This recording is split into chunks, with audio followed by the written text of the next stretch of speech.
Fox Sports. We are Fox Sports. We are St. Louis.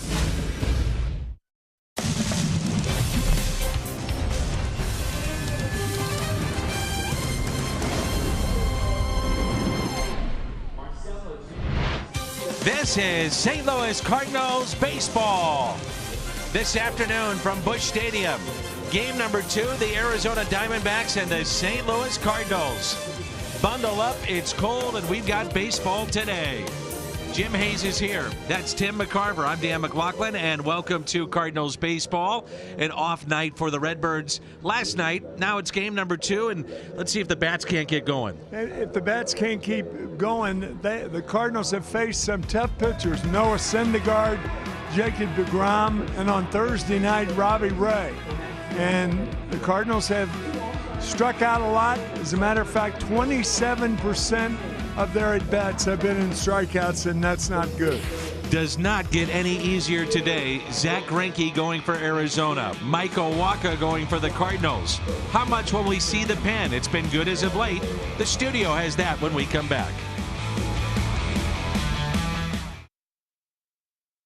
The record of 6-1. They spoiled the opening night for St. Louis in game 1 of this series. Today, bundle up, it's game number 2. Michael Wacha gets the call here this afternoon, his second start of the year. Wacha, Greinke, Diamondbacks, Cardinals, baseball coming up.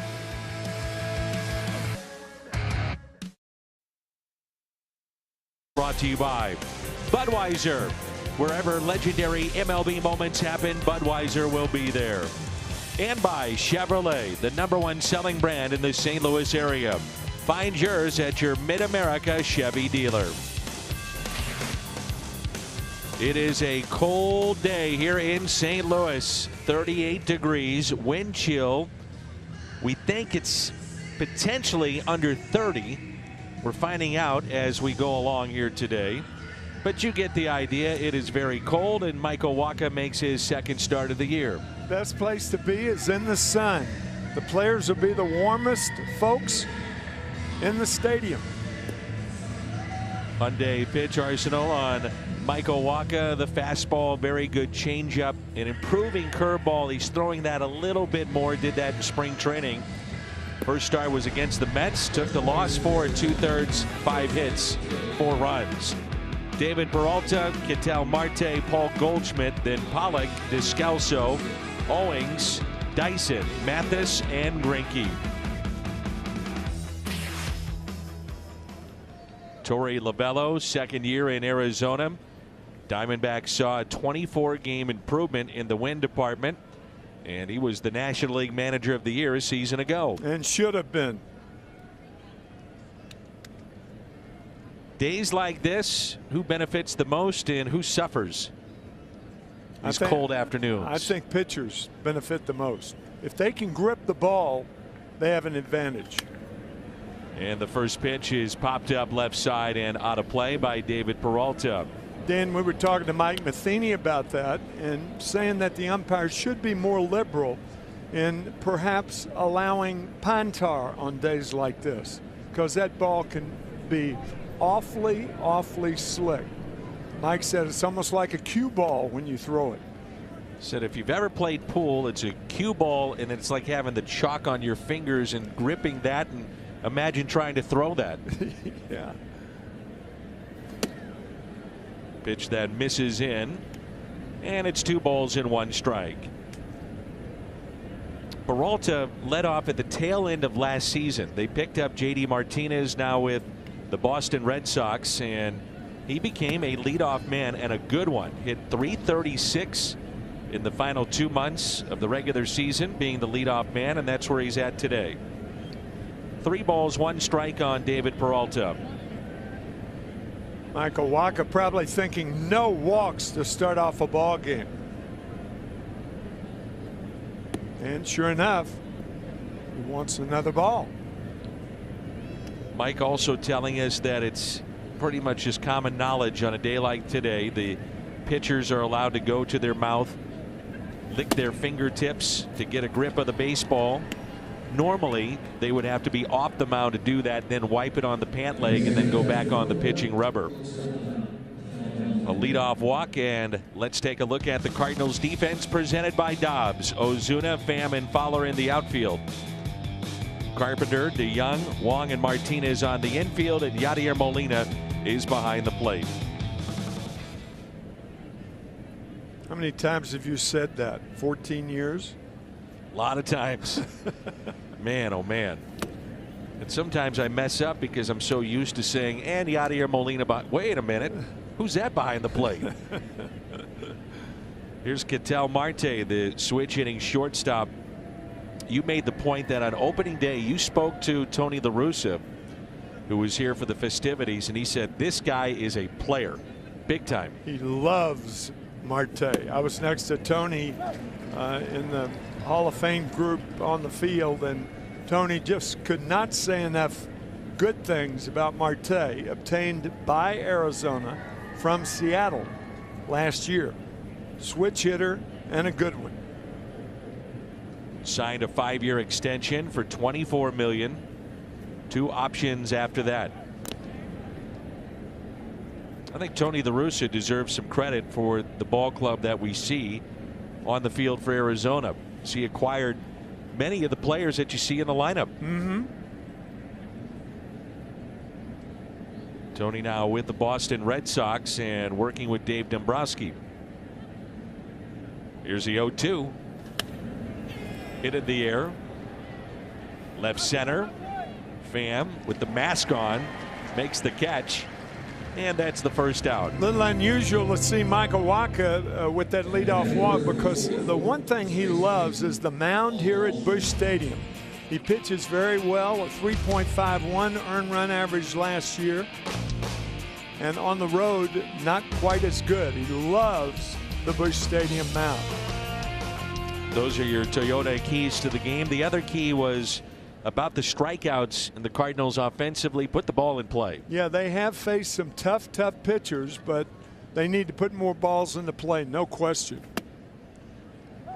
Paul Goldschmidt 2 for 22 to start the year. An 0.91 average, no home runs, and he's driven in 2. We're doing the research as we speak, and we think that this is the coldest ball game ever played for the Cardinals here in St. Louis. Now going certainly back to, with the wind chill factor, I would think. Oh yeah. I was thinking that maybe there were some playoff games or World Series games that would be cold. You never know what you get in October in St. Louis. Early April is usually tougher than early November or late October.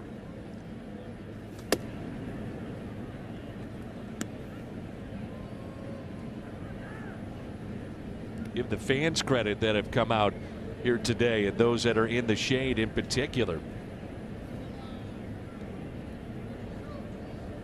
They love their baseball here in the Gateway City. There's no doubt about that. 3-1 the count. There was some talk before this year that there would be a baseball that would have a grip to it, already kind of built into the ball, if you will. And that's still being tested in the minor leagues. It was tested a little bit in spring training. The home team still rubs up the baseballs with that Mississippi mud, and there's a walk to Goldschmidt. Mud is called Lena Blackburn Original Baseball Rubbing Mud, and it comes from a secret spot in South Jersey off the Delaware River. And you think I'm kidding, and I'm serious. Yeah. Lena Blackburn. They've had a monopoly on that mud since the early 1900s. 2 walks of the first 3 batters. Thing about Wacha, he's not a ground ball pitcher, so the double play is remote in situations like this. A.J. Pollock. And again, it's worth repeating. I mean, just trying to get a grip on the baseball, very, very tough for everybody on a ground ball. A fly ball, somebody tagging up. To throw the baseball, it's hard to do. Sure. But certainly for a pitcher.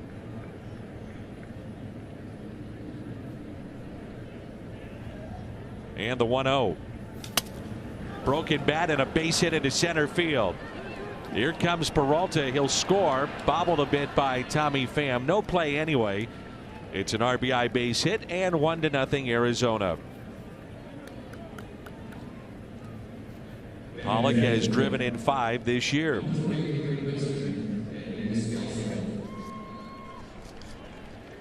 Allen Lorenz Pollock the fourth can hit, and he can play. Good defender.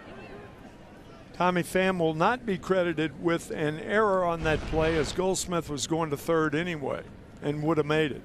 Ball not hit hard enough to Pham in center.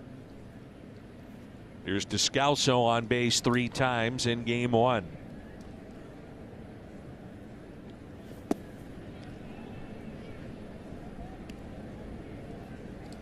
Batting .250 with 1 home run and an RBI. Cardinals as a team allowing over 14 base runners per 9, and that's the 2nd highest in baseball.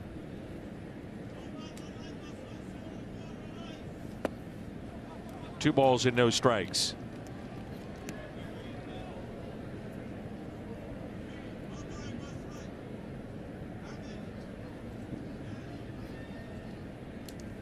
There's Mike Maddox bundled up, Cardinals pitching coach.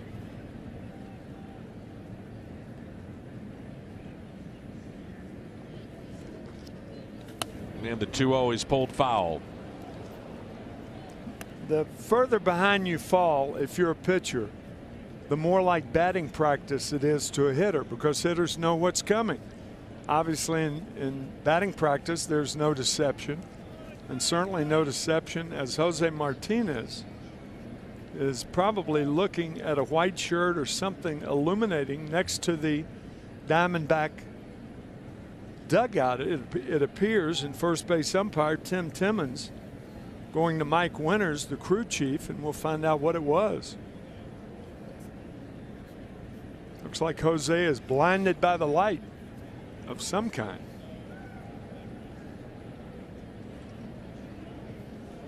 That white coat, maybe.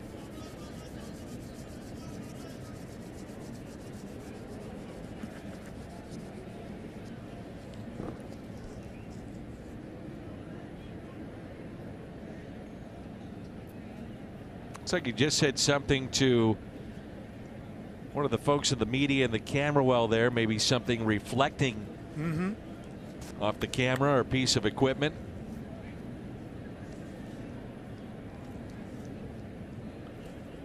Two balls, 1 strike on Daniel Descalso. Outfield is straight away. A check on the runner, and back in safely is Pollock.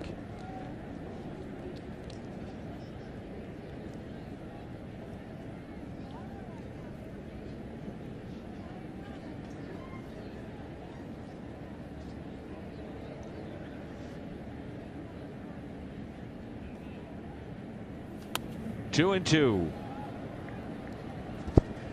I would have thought years ago you'd see Daniel Descalso on a very good team batting 5th. Not to say that he's not a good player, he is, and a championship type player, but batting 5th? Batting 5th as a quasi-regular because of injuries to other Diamondbacks. That pitch down. We saw a ton of 3-ball counts on both sides Thursday night. Adam Wainwright, Robbie Ray very good. And already the 3rd 3-ball count of this game.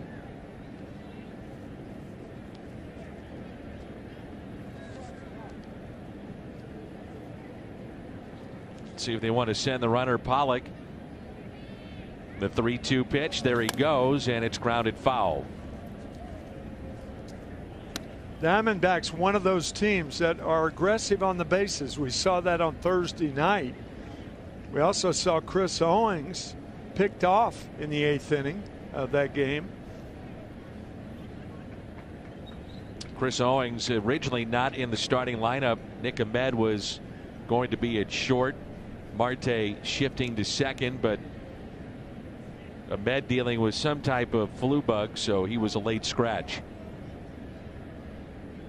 3-2 pitch, runner goes again, and that's a ball inside. 3 walks in the inning, and the bases are loaded.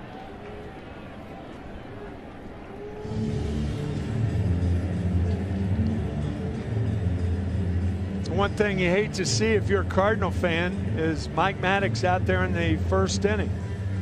But Michael Wacha has been wild, walking 3, as Dan said. Only 1 hit in the inning, but the Diamondbacks are set up to have a bigger inning than just 1 run. Tim, right now he cannot locate really any pitch, but in particular his breaking ball is all over the place. Yeah, and changeup. That includes a changeup too. Really with everything. Now the base is loaded, and Chris Owings off to a very good start. Goldschmidt, Pollock, Descalso all aboard for Arizona here in the first with 1 out.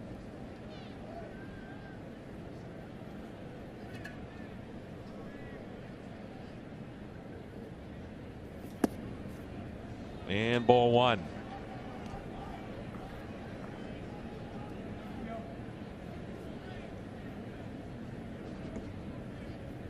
Went 3 for 3 with a double. 2 runs scored on Thursday night, the home opener. 2 balls, no strikes. Michael Wacha's not even close. Nope. That's the thing.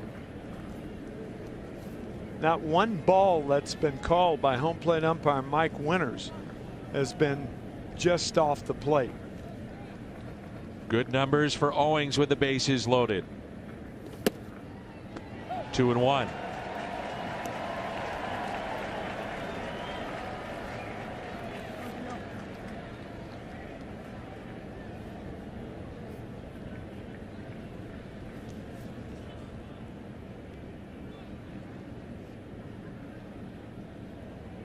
The 2-1 pitch.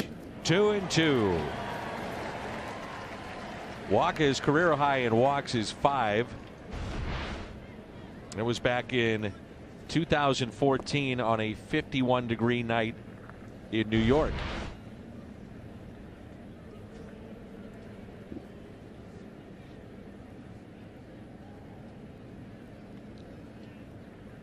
The 2-2 pitch.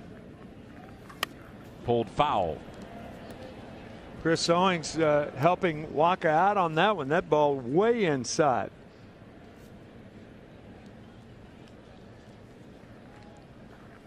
Owings a very versatile player. Infield today, but he can play center or right field. As we mentioned, they lost out with J.D. Martinez, Steven Souza injured, Yasmani Tomas and his $13.5 million salary sent to AAA, and there's a swing and a miss. Boy, did that help. Woo. Michael Wacha thinking, I'll take it in a second. High fastball. Owings going after it. May have been out of the strike zone, but close. Down on strikes. First strikeout for Wacha, and a big one.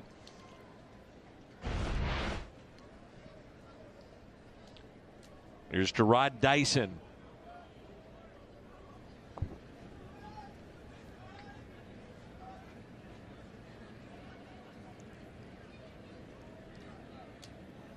Well, because of the injuries of the Diamondbacks with 2 key players, Dyson getting a chance to play every day. Yeah, Dyson with only 4 home runs, and to have played as long as he's played, 11 years with Kansas City, first year with the Diamondbacks. He has a tough time with that high fastball. Cardinals wanting to hit the ball in the air. Puts it on the ground, backhanded by Martinez. Wacha to the bag. Diamondbacks strand the bases loaded. They do pick up an RBI base hit by Pollock. 1-0 Arizona. As we move to the bottom of the first, the Cardinal lineup with Fowler, Pham, and Carpenter, then Ozuna, Martinez, and Molina, DeYoung, Wong, and Wacha. This is the 5th time that Mike Matheny has used this lineup Last year, Cardinals did not use any single lineup more than 4 times. Think about that. Huh. One of the best in baseball, 34-year-old Zach Greinke took a no decision in his first start against Colorado. Pitched well with 9 strikeouts and no walks in that game. Only run he allowed was a home run in his 5 2/3 innings. Yeah, he is one of the real quality guys around. And a strike to Fowler.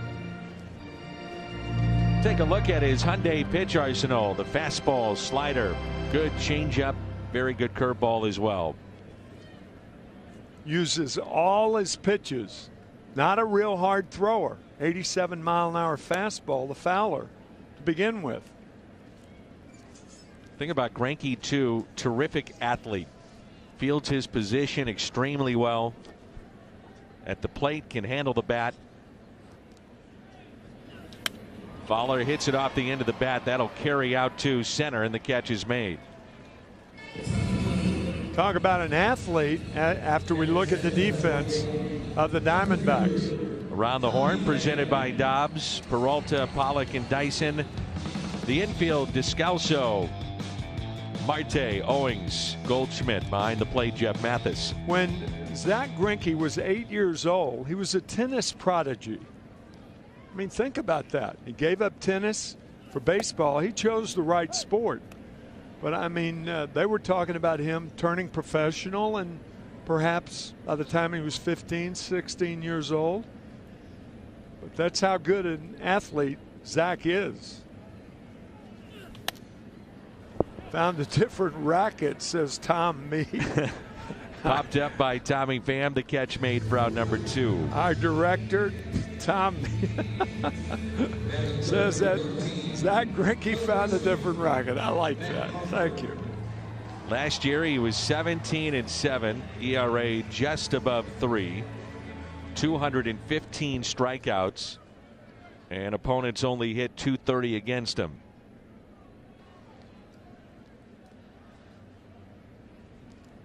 One of the Cardinals that's had decent success against the right-hander at the plate, and that's Carpenter, 8 for 24 with a pair of home runs.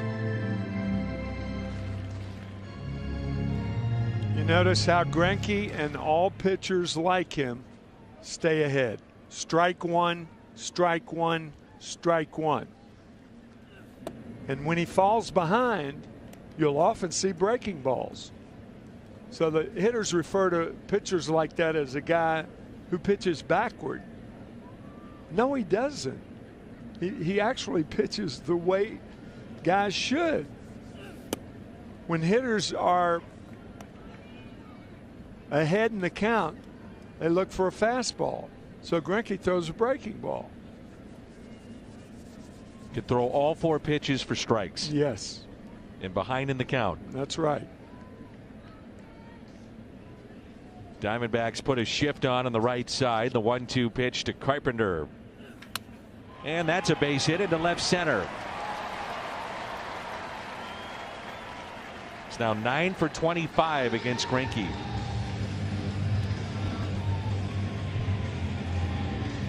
That's an area that you don't see balls hit by Matt Carpenter too often, right?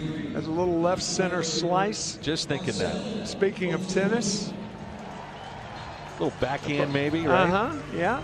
Ball off the end of the bat, and Matt will take it. And another tough cookie coming up for Greinke. I didn't realize that before the notes came out today about Osuna. 3 home runs. Yeah. Against the right-hander of the Diamondbacks.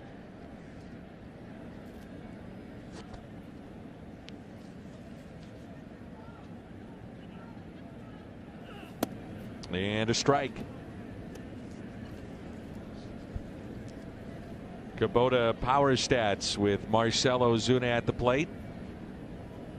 Good numbers, 364 the average, and 4 hits, 3 of those home runs.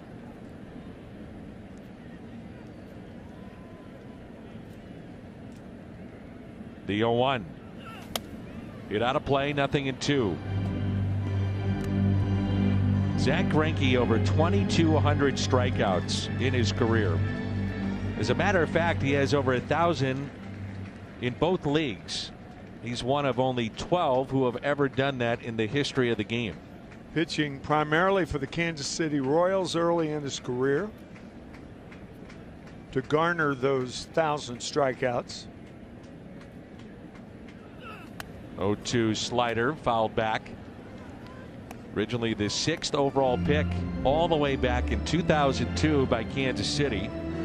Parts of 7 years with the Royals, parts of 2 years with Milwaukee, 3.5 seasons with the Dodgers, and now in his 3rd season with Arizona, signed a 6-year, $206 million deal.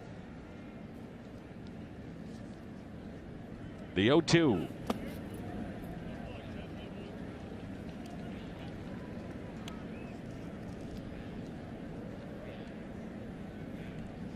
It's more than you make. That's hard to believe. It's not supposed to happen. And for those of you that don't know, Tim McCarver has become my agent.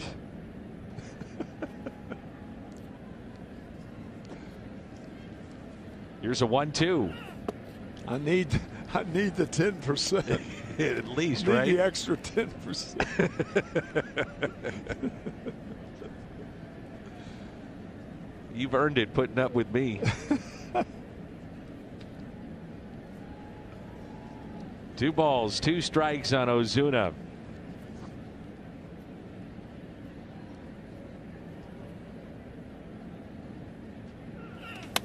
Base hit. Out to shallow left. Carpenter stops at second base.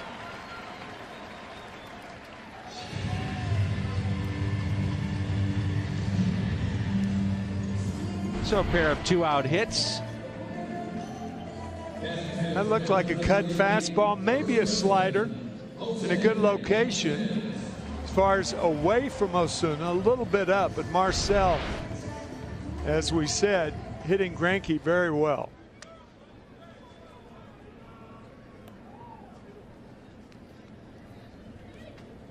It's back-to-back 2-out, 2-strike hits. And here's Jose Martinez.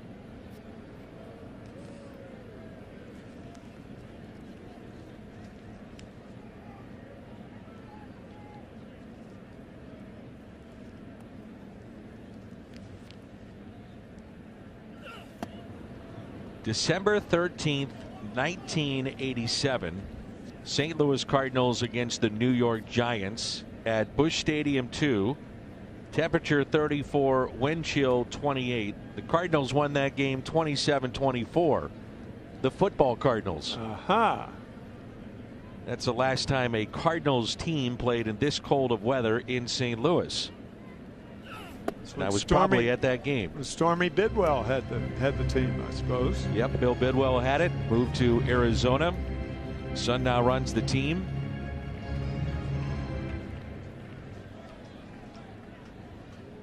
Really a lot of fun in the 60s. Eric Coryell for a while. Yeah. Neil Lomax threw for 190 yards that day. Stump Mitchell at 100 yards on 26 carries. Base hit into center.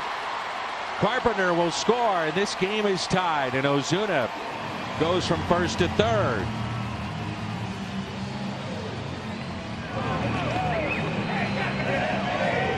That's one thing you don't see too much of. A Cardinals 2-out rally, but with 2 outs and nobody on, 3 straight singles, and another RBI for Jose Martinez, his 5th of the year. Single by Carpenter, then Ozuna. Carpenter scoring on a ground ball base hit by Martinez. And I'd like to see Ozuna going first to third. Yes, sir, baby. Here's Yadier Molina batting .259 with a team high 3 home runs. Loves to be aggressive early. Looks at a ball and a block nicely done by Mathis. I think Yadier Molina, you could say that he is the most dominant first ball hitter in the National League. If it's near the strike zone, he's hacking.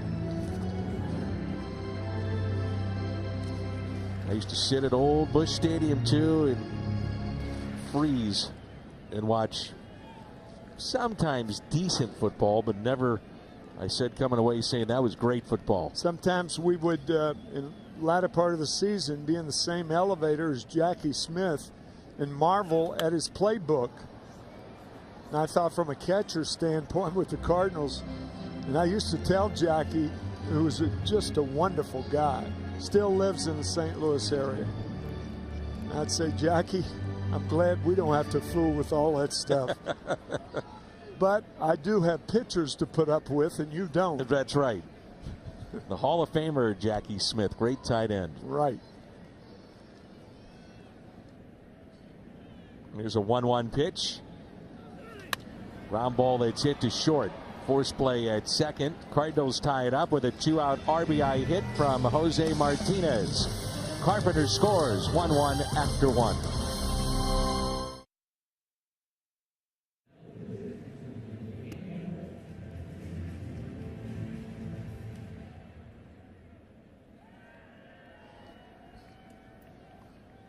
Top of the second, 1-1 on a cold day here at Busch Stadium. Let's check in with Jim Hayes. And the Cardinals know they have to play in the cold weather. That doesn't mean they have to enjoy it. Dexter Fowler told me he once played in 17-degree weather when he was a member of the Rockies. He said the cold affects everything. The key is to try not to think about it. Tommy Pham, who's from Las Vegas, told me, pitchers love the cold. I don't. I'd rather play in 110-degree heat. He told me he will handle the cold this way. I'll layer up, then I'll suck it up. Colton Wong has a unique way of fighting the cold. He told me he got in the hot tub right before game time, then covered himself head to toe in heat balm. Dan, he says, it stings a little, but it helps. Colton Wong from Hawaii, so he's not used to this.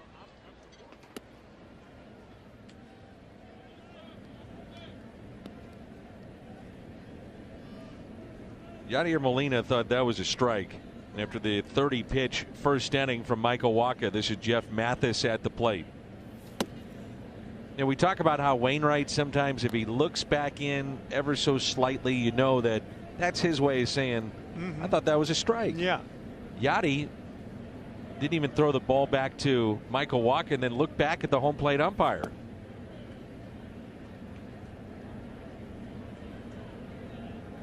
I am now more than ever convinced umpires need to call strikes. If you want to speed up the game, you want to pace to the game, you've got to call strikes.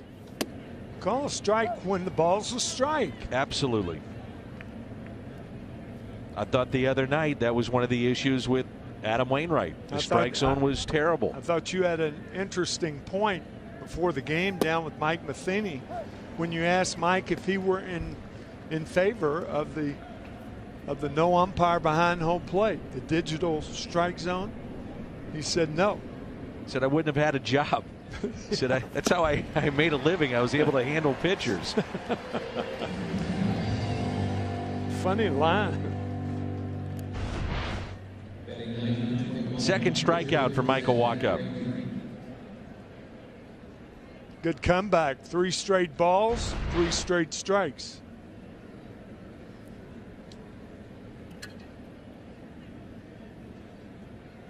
Greinke can hit. He's a .217 career hitter. How about that? You start the pitcher off with a breaking ball. They know he can hit.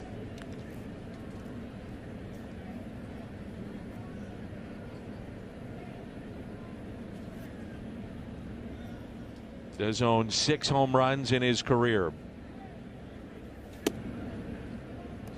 Tim, when you have Greinke and Ray last year back-to-back, the Diamondbacks were 42 and 18 when they started their games. They were 500 with everybody else. Winning 2 out of every 3 with those 2. That just missed. 3-0.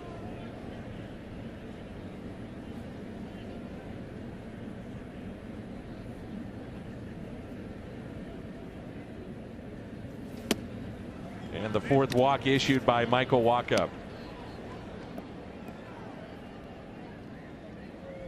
Back to the top of the lineup, and David Peralta.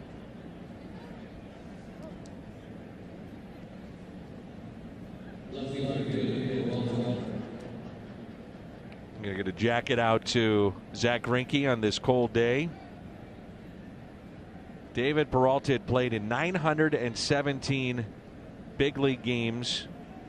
And who knows, he's married to an American girl. Who knows how many sporting events he's been to and listened to the national anthem. And they just had a little baby, and he completed a lengthy naturalization process to become a U.S. citizen. He said, this country has given me everything. You said the other night, what a sweet story about in Venezuela. They're making a movie about Peralta and the woes and travails that he had in becoming a major league player. The interesting part about that, Tim, it's the documentary is being done by a student from Venezuela. It started out as his look at Tommy John surgery, and he came across this guy named David Peralta from Venezuela. And he said, wait a minute, that's a great story that he had Tommy John, but now he's a position player. They just called a balk on Michael Wacha. Oh boy, he didn't step off.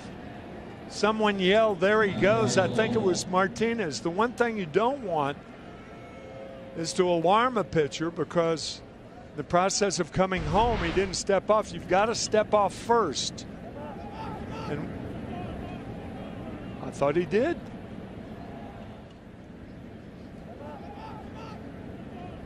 Did he pick up that left leg early? First? Perhaps. As you talked about the other day, you pick up that left leg, only place to go is to the plate. You're committed to go to the plate, yes. It's his second career balk in the first since 2015. And it brings in Marte after the strikeout of Peralta. But just to finish the thought on the documentary with David Peralta, starts with him working the late shift at McDonald's for gas money so he could accept an invitation to an independent team. Pretty good story. Signed originally with the Cardinals for $35,000. It's amazing. It really is. I asked Tony La Russa, do you remember him in camp? And he said, I no clue who he was as a pitcher. Mm-hmm.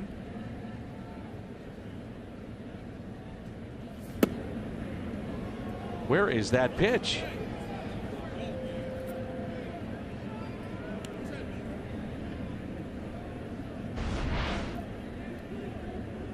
My goodness. Well, I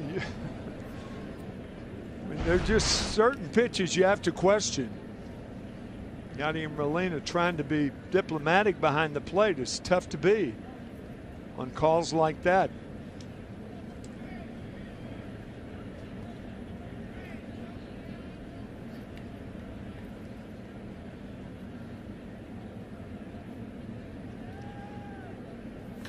And a grounder handled by Martinez. Steps on the bag. Greinke left stranded. We're midway through 2, and it's 1-1.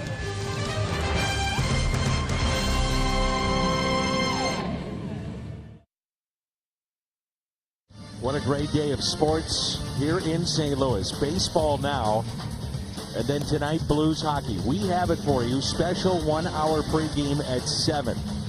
It's real simple. The Blues win in Colorado. They're in the playoffs. It comes down to the final regular season game. The Blues and Avalanche tonight, pregame at 7 for 1 hour on Fox Sports Midwest.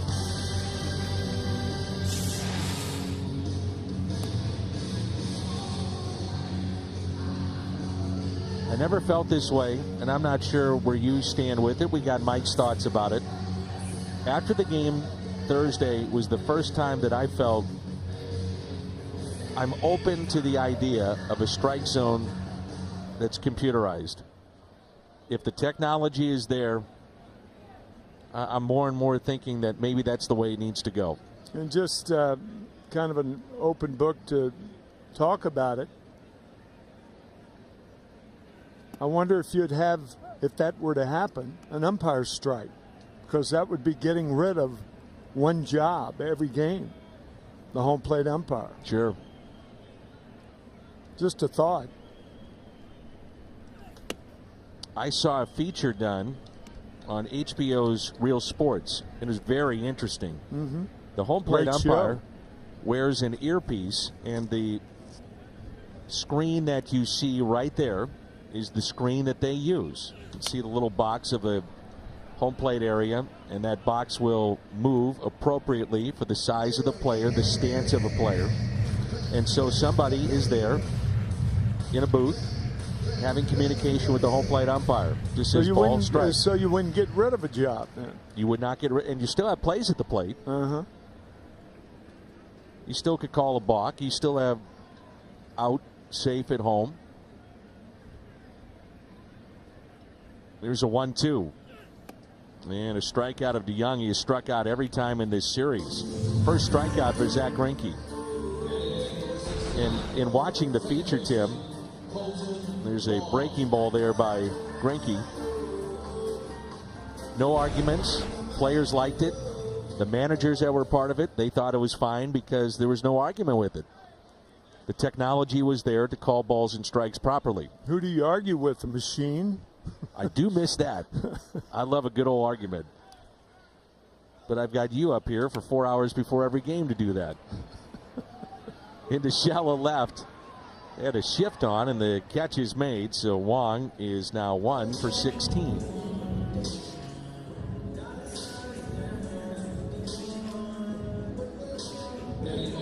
Brings in Michael Wacha.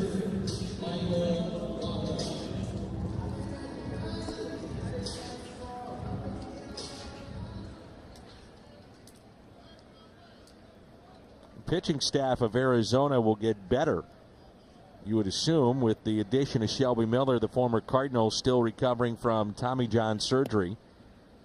And they expect a return date late June or July. That could be a very good arm added to this staff.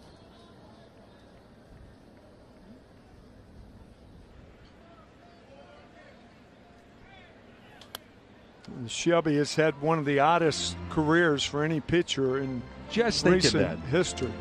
Traded for Jason Hayward. Has an all-star year on a horrible team. Right. The Atlanta Braves. Pitched great. Had no support. And then goes for Dansby Swanson, the #1 overall pick by the Diamondbacks, to Arizona. He has Tommy John surgery.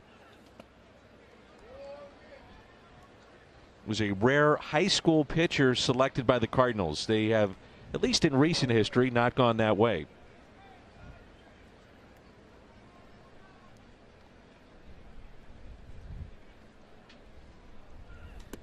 The strikeout of Michael Wacha. 2 in the inning, 2 in the day for Zach Greinke on a cold day here in St. Louis.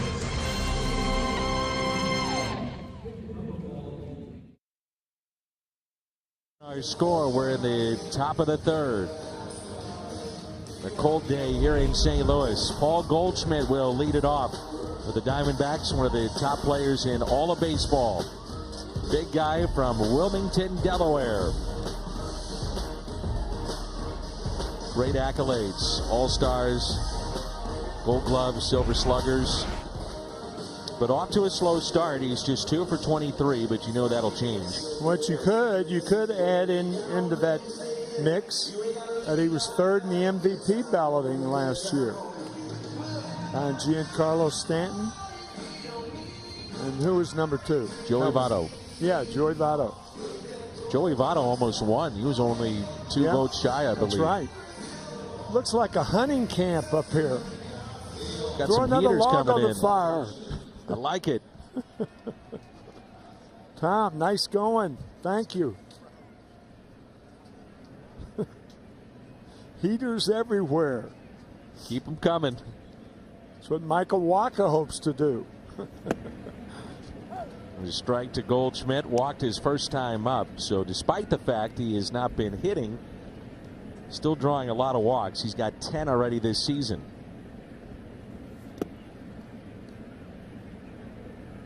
That's where the players talk about pitching to his reputation.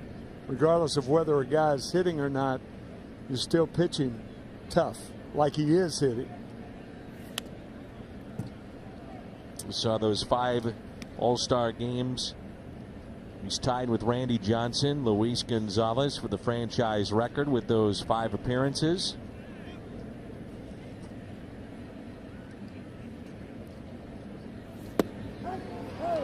Low strike going Michael Wacha's way. You don't see Michael Wacha's low fastball get called a strike often. But it was a good one, and Goldschmidt knew it. Here's A.J. Pollock, base hit into center. And that drove in David Peralta to make it 1-0. Cardinals then tied it up. Arcia drive to success. Michael Wacha been very good for the most part against these Arizona Diamondbacks. First start against Arizona was back on June 4th of 2013. 10 hits, 6 runs, and 4 2/3, and since then very, very good.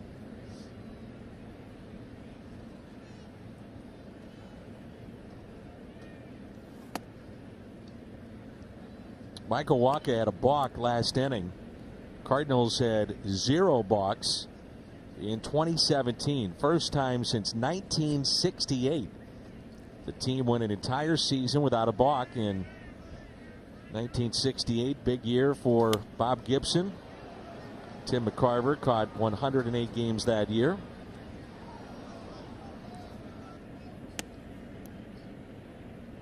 And throughout the season, we'll be celebrating the 50th anniversary of the 1.12 ERA of the great Bob Gibson. He literally changed the game. Yes, he did. Following year, the mound was lowered 5 inches from 15 inches elevation to 10.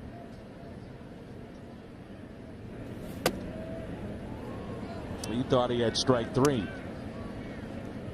See, Mike was headed to the dugout and didn't get the call. Paul Goldschmidt is saying that was a strike on me. Yeah. The 3-2 to Pollock. Pulled fair inside the third base line and down into the corner. So from a called third strike, what Wacha thought turns out to be a 1-out double. Pollock 2 for 2. Second hit for Pollock. Drove in a run with a single. That looked like a changeup. Stayed up. Pollock off to a good start in 2018. There's Descalso, who walked his first time up.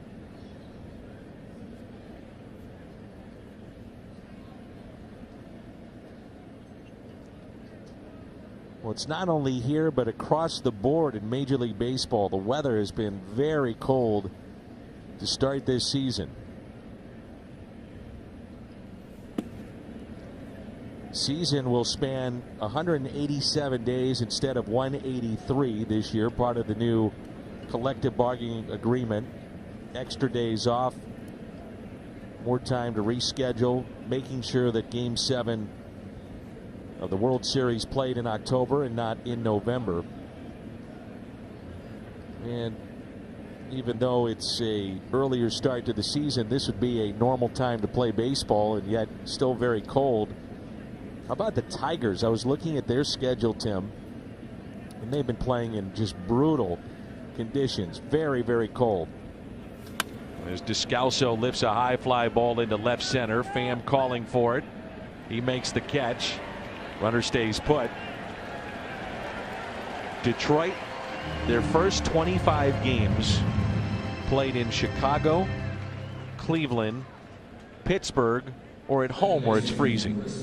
Their first 25 games are in temperatures that are in the 30s and 40s. You don't hear about people from Florida traveling to Detroit in April for the beaches. Cold in Motor City. MLB at bat, your #1 Cardinals app. Customize your experience to catch every moment this season. Get Cardinals home screen icons And features such as the MLB.TV Game of the Day, pitch tracking, in-game highlights, live radio broadcast, stats, news, and more. Download MLB at Bat today. I think Yadier Molina is out there to talk about whether to pitch to Chris Owings or who he would rather pitch to, either Owings or Jared Dyson, the on-deck batter. Tough for a pitcher who is struggling with his control to pitch around any hitter. You either ought to walk him or pitch to him. And a fly ball lifted out to left. Ozuna won't get there. Drops in for a hit. They pitch to him. And Chris Owings makes it a 2-1 Arizona lead.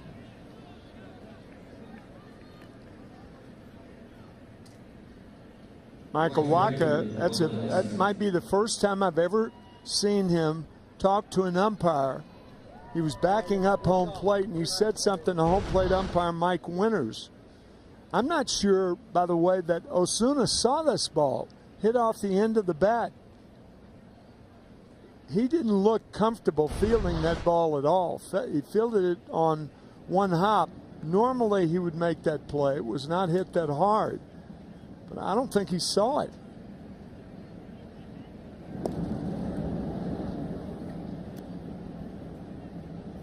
Here's Dyson. Came up with the bases loaded back in the first.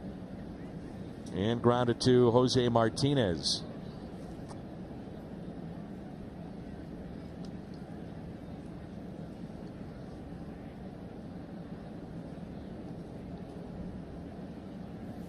Showing bunt. Fouled back for a strike.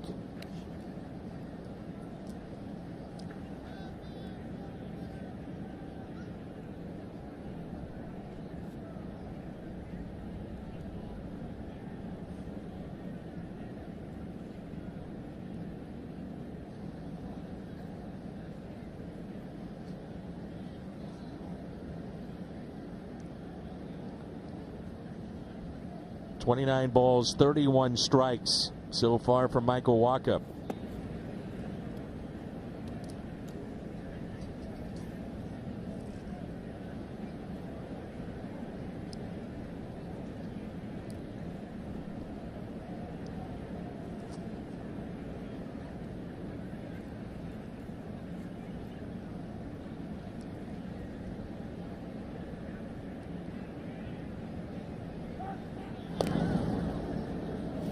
Owings can run. We talked about him being picked off on Thursday night's game. Diamondbacks are a very good base running team. Dave McKay, the first base coach, sees to that.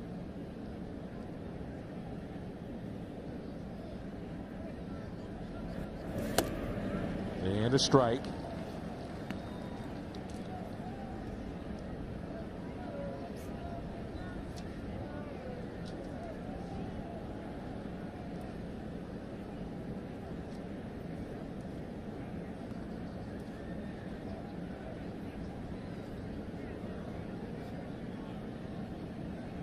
One and two on Dyson. And a strikeout for Michael Wacha, number 5 today. 2 in the inning, 2 out hit by Owings, and a 2-1 Diamondbacks lead.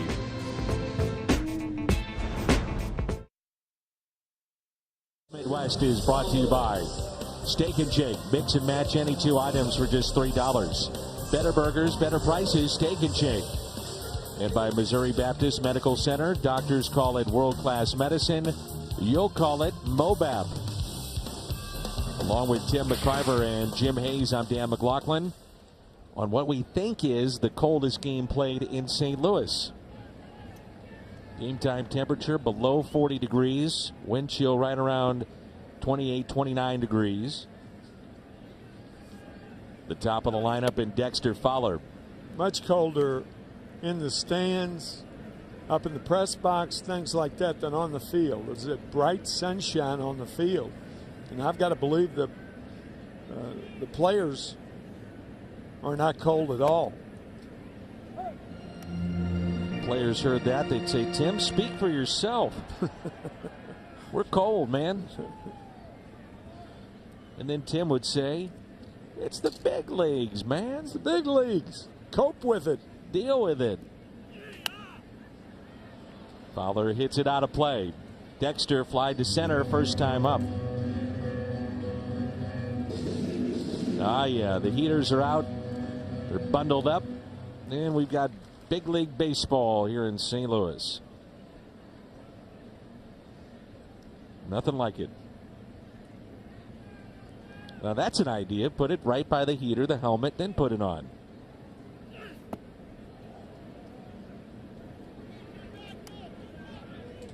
Dexter Fowler, 261 plate appearances as a leadoff man.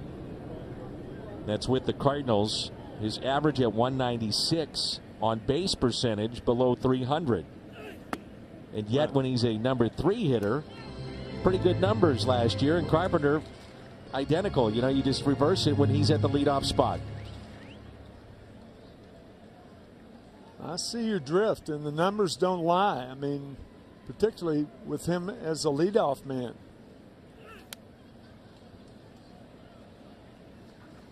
His success leading off is not good. But the Cardinals, if they're going to go any place, they got to get the front of the lineup going. Fowler, Pham, Carpenter.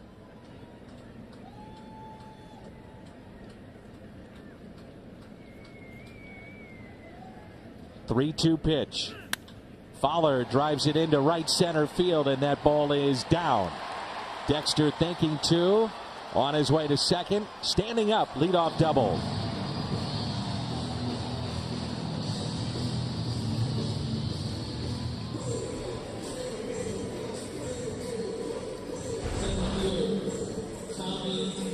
Working the 3-2 count, got a fastball. So one thing, and we tried to talk about it in the first 2 innings, it's tough to guess with Greinke. A lot of breaking balls behind in the count. He got a predictable pitch there and drilled it for his second double of the year. Pham bunting, he's 0 for his last 8.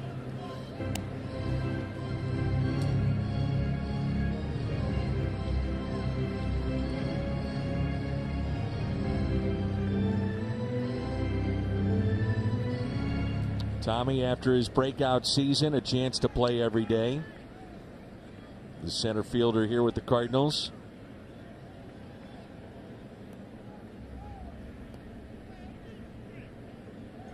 The 0-1 instead of check on Fowler. Zach Greinke won the 2009 American League Cy Young Award. Runner-up to Jake Arrieta in the National League in 2015. Gave the award to his parents, and he took home the samurai sword that was given to him by Mizuno. He was using their equipment, and he said, Mom, Dad, you take this. I want the samurai sword. Yeah, you don't want to give your mom and dad a sword. No. What if they get mad at you? Yeah. I don't like to think about that.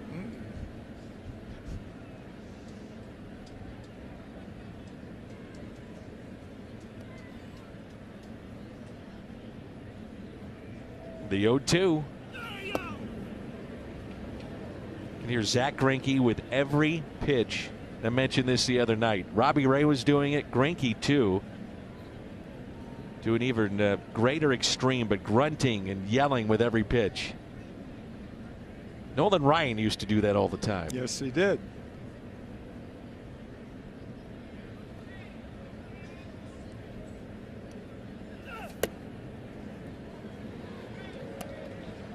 The thing about Greinke, when he misses, it's minuscule.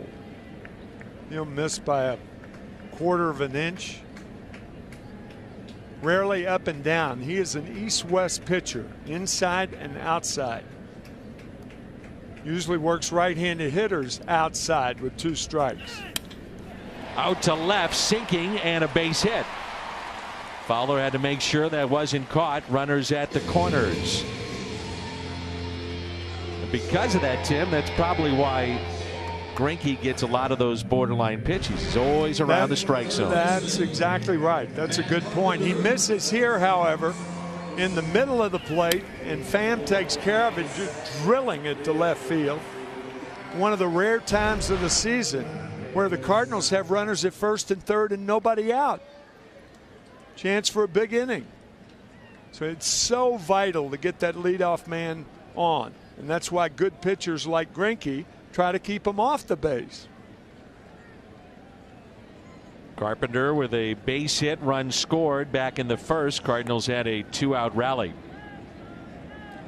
Tommy Pham, the best stolen base threat, along with Colton Wong for the Cardinals in this lineup. Greinke knows that.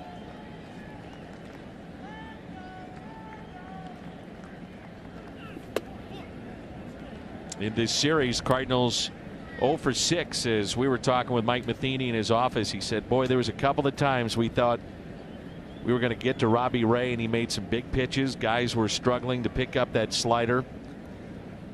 We'll see if they can't change that here.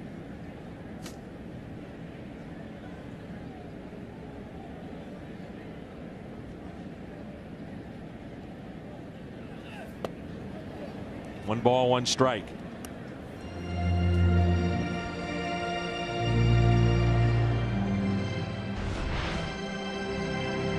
There's a changeup. We talked about how Greinke pitches backwards, throws a lot of breaking balls, a lot of off-speed stuff when he is behind in the count.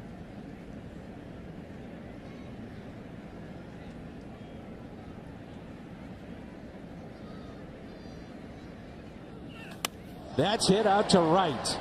Dyson over to make the catch. Fowler tags up, and we're tied. It's 2-2. Now that opens things up for Pham at first base to run. It's not a good running situation first and third because you don't want to get picked off. So Fowler, after the double, going to third on the Pham single and scoring on the sac fly from Matt Carpenter. And look out for Tommy to run. Boy, Carpenter, there have been 3 bullets hit by the Cardinals off Greinke. You don't see that often. Ozuna, base hit to left. 1 for 1 today.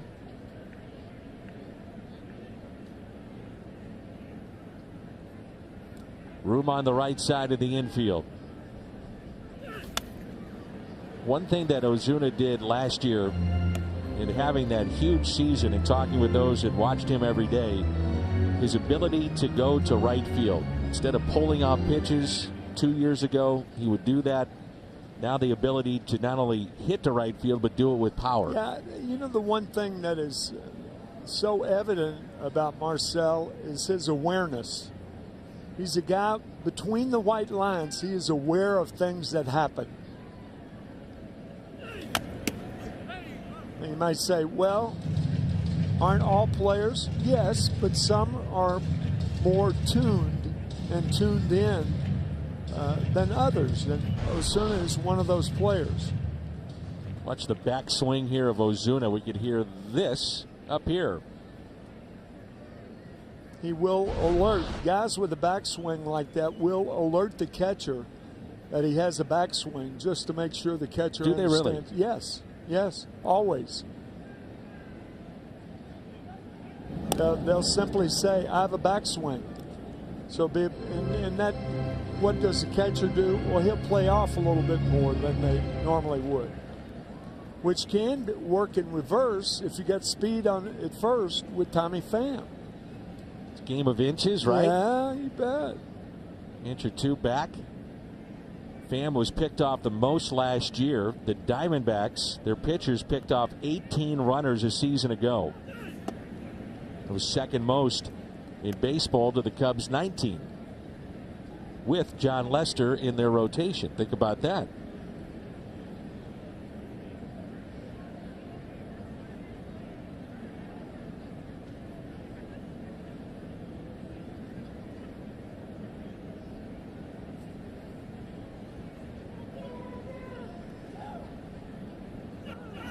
Ozuna out to right. That sinking base hit. Pham On his way to third. The Cardinals with 3 hits off of Greinke here in the bottom of the third. Ozuna 2 for 2. I don't know whether Greinke was trying to come inside or not, but Ozuna, thinking that ball was going to be away from him, kind of inside out of that ball to right center field. Pham could see it well. Goes to third easily. So one first and third begets another for the Cardinals here in the third inning of this ball game. Boy, you like to see that. Cardinals with 6 hits, 5 of those coming with 2 strikes. Now Martinez, who had a 2-out, 2-strike base hit back in the first.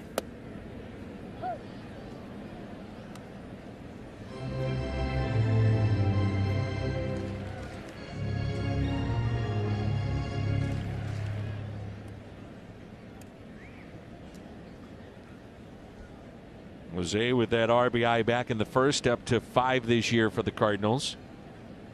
He has started every game. The 0-1. 0-2. Talk about contact in the game of baseball and movement. Molina, we always mention first pitch very aggressive, the lowest swing and miss percentage, and Jose Martinez on that list as well. Well, with Greinke missing with that fastball inside to Ozuna, I don't think that Martinez is going to see a pitch inside. I think Greinke's going to stay away, away, away. In the air, left center. It's at the wall. Gone! 3-run homer. Jose Martinez.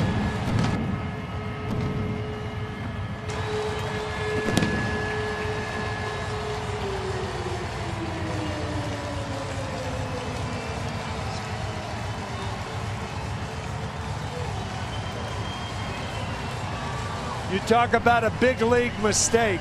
That was it to Jose Martinez. Here's a fastball right down the pipe, 90 miles an hour. Talk about a guy who, as Mike Matheny says, can barrel it up. He just barreled one up. 3-run dinger from Martinez. And it comes on an 0-2 pitch, his second home run of the season and the first lead in this series for the Cardinals. A 5-2 score. Yachty hits it in the air down the left field line and out of play.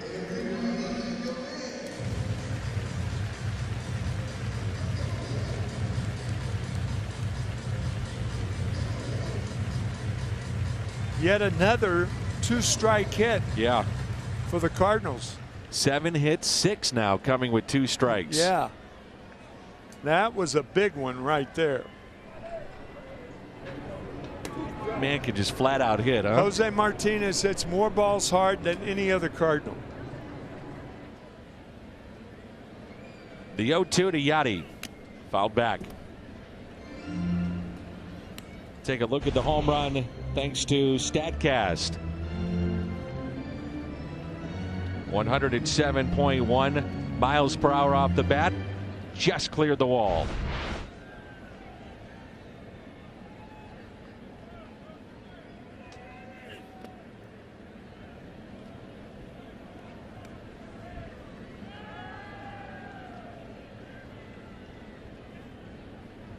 They were talking about making contact. This is the first at bat in 21 that Molina swung and missed at a pitch. His last 21. Reaching for it. Base hit into center. 5 hits in the inning.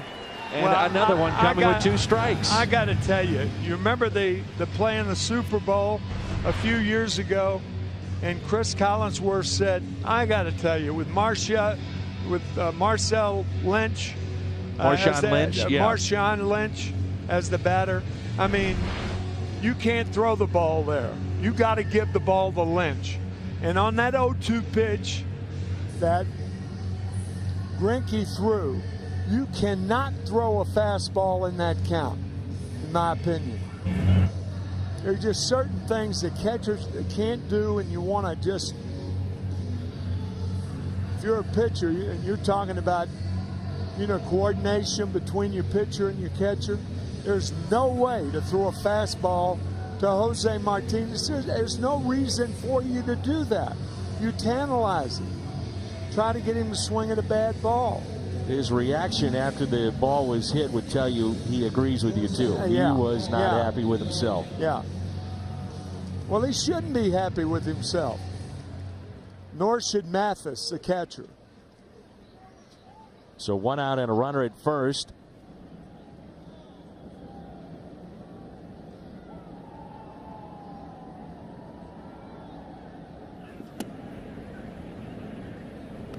Cardinals are 7 for 9 with 2 strikes today.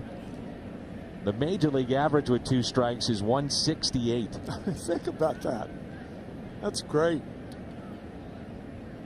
Cardinals entered today hitting 149 with 2 strikes. And DeYoung falls behind 0-2. Dan, it's rare that any major league hitter will ever hit 300 with 2 strikes on it. The odds just aren't with you. The odds are not with you. That's why it's so unusual for the Cardinals to have that many two out base hits today.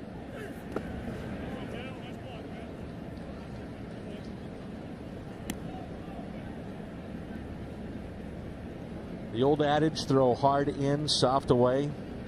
Been seeing that a lot here with DeYoung. His at-bats with the Diamondbacks.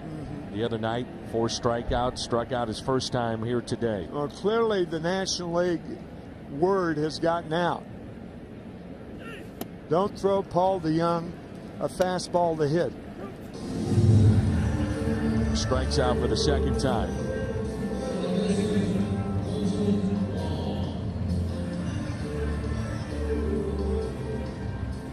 It's a baseball with hitters, pitchers, and hitters. It's a cat and mouse game.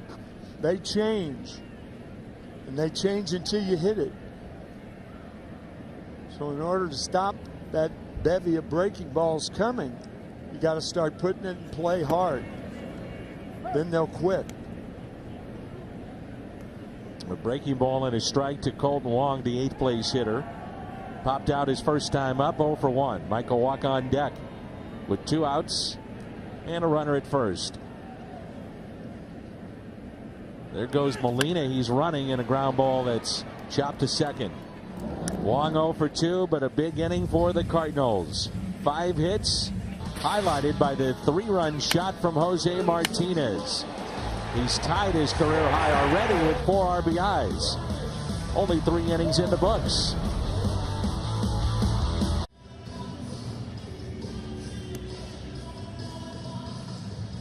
Jose Martinez has driven in 4. The Cardinals have a 5-2 lead in the top of the 4th. Injury update. Let's check in with Jim Hayes. Yeah, Dan, I had a chance to talk with John Mozeliak. He told me Luke Gregerson, who's on the DL with a hamstring strain, he said Gregerson will start his rehab with Palm Beach tonight. Mo said Gregerson will pitch tonight. So will Greg Holland. Mo says they're hoping Gregerson will rejoin the Cards sometime next week. Holland, according to Mo, should be here in St. Louis Monday, depending on how things go for him tonight. Brett Cecil is on the DL with a shoulder strain. Mo says Cecil is also dealing with an ankle issue. They don't believe either issue is long-term, but Mo says he'll need a little more time. Mo also said Alex Reyes has been impressive as he makes his way back from Tommy John. Mo says Reyes hit 97 miles per hour with his fastball during his last live throwing session. Dan, Mo says Reyes will likely start a rehab in early May. He says Reyes' role with the big club still yet to be determined. He'll continue to prepare as a starter, Dan. All right, Jimmy, good stuff. Thanks. Jeff Mathis, Zach Greinke, and David Peralta due up for the Diamondbacks.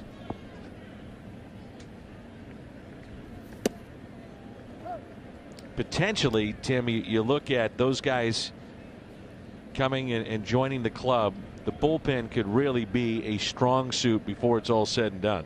Really good. In today's baseball, your bullpen has to be a strong suit. No doubt. If you're a contending team, the Cardinals certainly hope that will be the case. Starters just don't go very deep. Nope. Not expected to. For instance, this is game 8 for the Cardinals. 7 starts. Only one says a starter made it through 6. So you got to rely on the bullpen. That was Carlos Martinez, right? That's right. Pitched In into Milwaukee. the 9th. And it's a leadoff walk. 5 walks issued by Michael Wacha. Cardinals Hall of Fame voting is live now through April 12th. Go to cardinals.com/HOF. See the ballot. Vote for your favorite players. Special thanks to Edward Jones for sponsoring the Hall of Fame and the annual voting process. The Cardinals have to play this safe because Greinke's just too good a hitter. If you play the bunt, that's fine. But he can hit. That could be a decoy right there. I don't think he's intended to hit right now. I beg your pardon, to bunt right now. He walked his first time up back in the 2nd. Now time called.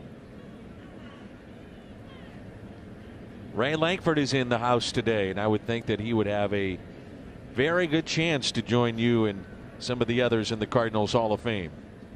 On the ballot, great numbers. Some player. Bunted up the first base line, and the tag applied by Martinez. So the sacrifice is good, and we go back to the top of the lineup.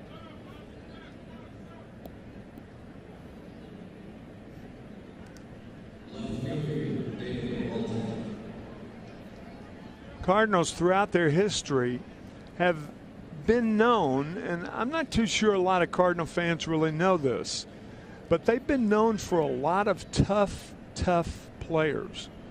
The players in the 30s, the Gas House Gang, almost to a man. Ducky Medwick.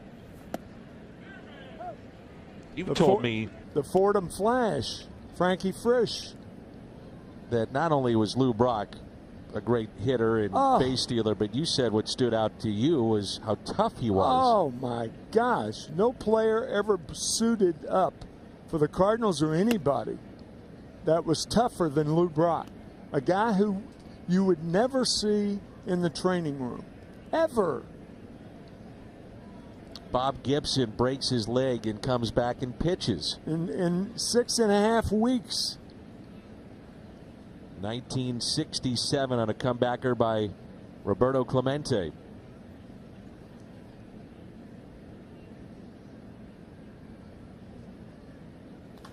Here's a ground ball handled by Martinez.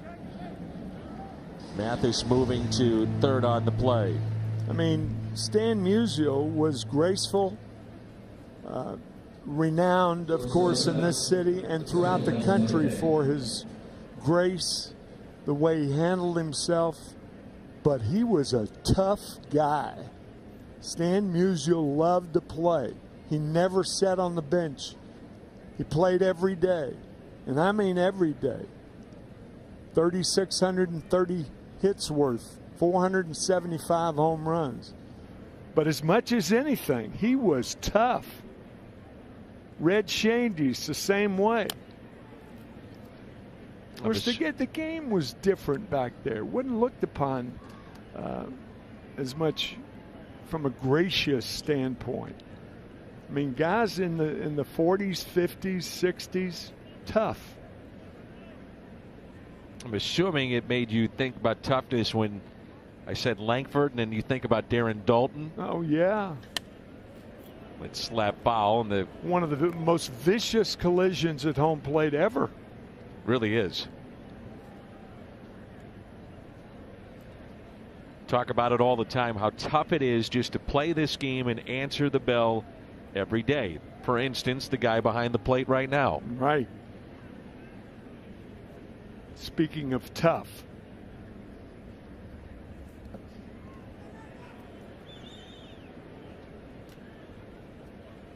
Some people, even teammates of guys like that, of Ray Lankford, of Lou Brock, take it for granted, or took it for granted. But boy, with Lou's one of the toughest guys I ever saw put on a uniform. And I couldn't mean that anymore.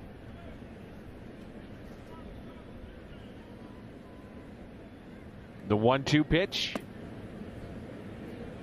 Think about him now in this stage of his life and tough, battling the illnesses that he's had. You kidding me? I thought that was great the other night. To me, it was the best part of it. Seeing him walk out to his spot with the Hall of Famers. His time was called and granted late. It's a good way, speaking of home plate umpires, that's a good way to hurt a pitcher. Sure is. Cold day especially.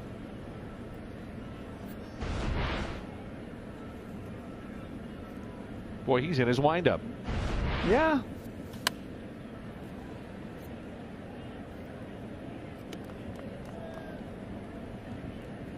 The whole idea is, does a home plate umpire grant timeout when a pitcher is that far along and throwing the pitch? If he has to stop abruptly, that could cause a very serious arm injury. And a grounder that's hit to second baseman Colton Wong. Arizona strands a runner. They have left 6 on midway through 4, and it's 5-2. For baseball, presented by T-Mobile, the best network for streaming baseball, because your stadium should be where you make it.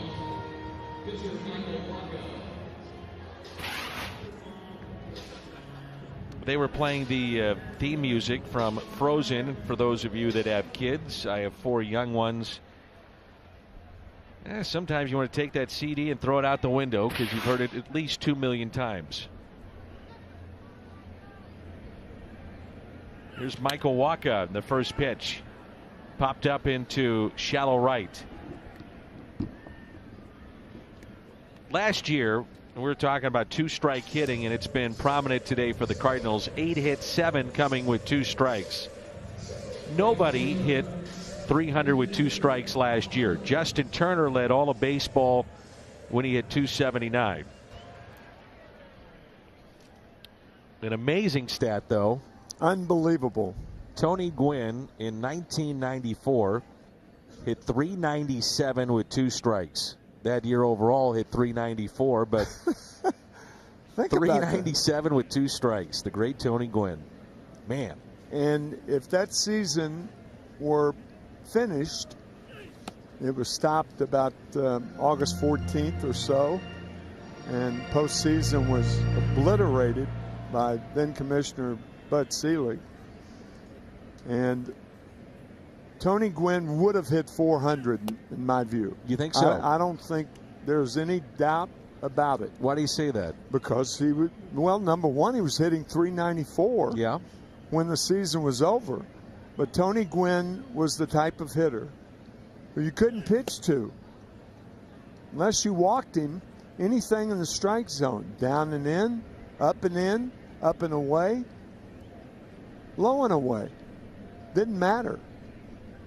And he was on a tear, and I am convinced that Tony would have hit 400 that year to become the last hitter to hit 400 since Ted Williams in 1941 when he hit 406.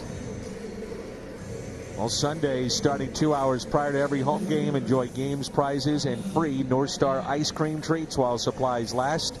It's in the Ford Plaza, presented by Prairie Farms. Get here early tomorrow, and you can freeze and also have ice cream. Here's Tommy Pham. Sounds a little better in July than it does tomorrow. Yes, it does. But if you're a kid, you don't care. You're getting ice cream.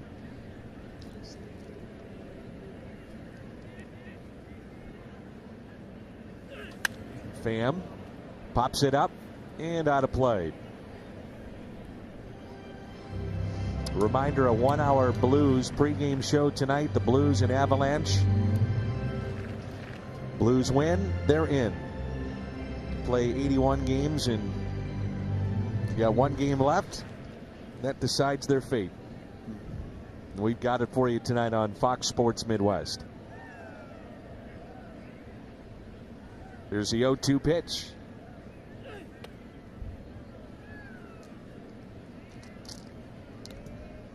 You staying warm, partner? You all right?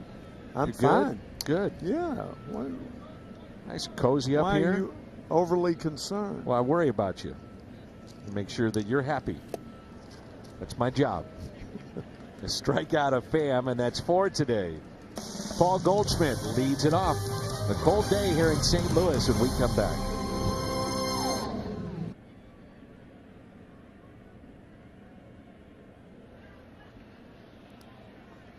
A team that traded Andrew McCutchen and Garrett Cole off to a very good start. Thank you, Scotty. They pitch a ball to Paul Goldschmidt. I don't know if you knew this, and I'm not sure the Cardinals know this. That's Tim. I'm Dan. Jim with us as well. But Megan Eberhardt, if she's watching, we have a new promotional idea for next year. Do you know that? I have not been informed of that. It does concern you. It does. Yeah. Well, give it to me. I'm thinking right now this. Oh. This scarf. What about it? The Tim McCarver red scarf giveaway in early April next year. Why not? Hey, it's a good idea. That's a base hit. You have heard more about your scarf than you heard about the team. Yes, I have. Yes, I have. To my dismay, it's a good swing by Paul Goldschmidt, and sometimes hitters like Goldschmidt break out of that miserable slump that he's been in to start the season. He had to hit to right field the other night. Yeah, I kind of like the red scarves. I mean, when you get a compliment about dressing from Ozzie Smith, and Ozzie said it was a nice touch, that's good enough for me, pal. It's a seal of approval. That's pulled foul. 37 degrees, coldest home start in recorded history, according to the Cardinals PR department here in St. Louis. I thought it was a little extravagant, the red scarf in New York. It wasn't that cold. You didn't need it. But today you need it. Look, I'll be the judge of that. I mean, can I handle how I dress? You look great. No, don't try and clean it up. You look great.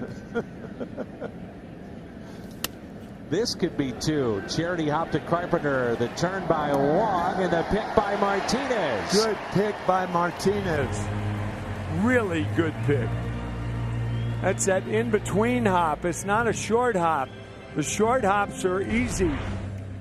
The in-between hops, that was, even though the ball came up, a tough play for Carpenter. Understandably, an in-between hop by Wong, but a good pick on the back end. That was nice. I got to be honest with you, too. It's been the most commonly asked question for me in the first week and a half or so. Where did Tim get that scarf? I don't know. But it looks great. You want me to tell you? Yeah. I got it in New York City. Before we played the Mets, or a few years ago? I got it last year. In New York City. Yes. And I had no idea about it being red enough. I thought there was too much orange in it. Orange? Yes, orange. I It's thought all there was red. Well, I know that now, but my eyes were they weren't working properly. I don't know. These things happen when you're older, Dan. That's all I can tell you. Well, I'm thinking Tim McCarver red scarf giveaway for early April next year. Okay. There's a high fly ball lifted out to deep right. Fowler back near the wall and just enough room. Descalso gave it a ride. And walk is through 5. Carpenter, Ozuna, Martinez coming up. 20th and 30,000 fans 16 and older take home this one-of-a-kind navy pullover jersey featuring a vintage Cardinals chest logo courtesy of AT&T. Oh, those young ladies, those Cardinal fans. The Tim McCarver line of clothing. The red scarf. Sure comes in handy on a day like today, I'll tell you that. I did think it was a little over the top again in New York. I want to be clear about that, but today you're off the hook. How about Thursday night? Sorry, Ken. I didn't think it was that chilly that you needed a scarf. You were just going for the look. And that's okay, too. You're a man about town. You're a sharp dresser. I get it. You're just shaking your head at me. I don't know why I put up with this stuff.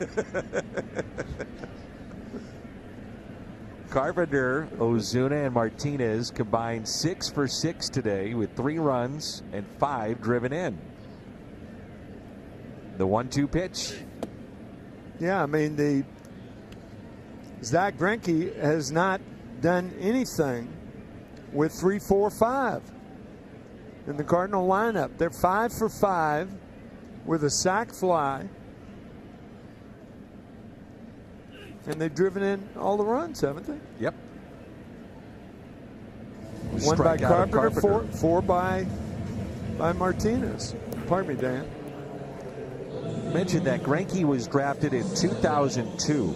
Brian Bullington went #1 to Pittsburgh that year. Greinke went 6th. All the players selected before him are out of the game. And only a handful of those first rounders even remain playing today. How about that? I did not know that. It's a good note. Ozuna lines it to center. Hit that right on the button. He's 2 for 3. Cardinals didn't pick until third. His third round that year, they took Calvin Hayes. He was a shortstop. There's nobody from that draft of the Cardinals still playing. Back in the third inning, this is the 3-run homer on an 0-2 pitch. A couple of Cardinals made it to the big leagues in that draft. Brad Thompson, part of the 06 World Championship team and our colleague at Fox Sports Midwest. And Kyle McClellan, St. Louis native, turned down a scholarship to go to Mizzou, and he was part of the 2011 championship team. I always like to go back and look at drafts and see sure, it's fun how it all played out.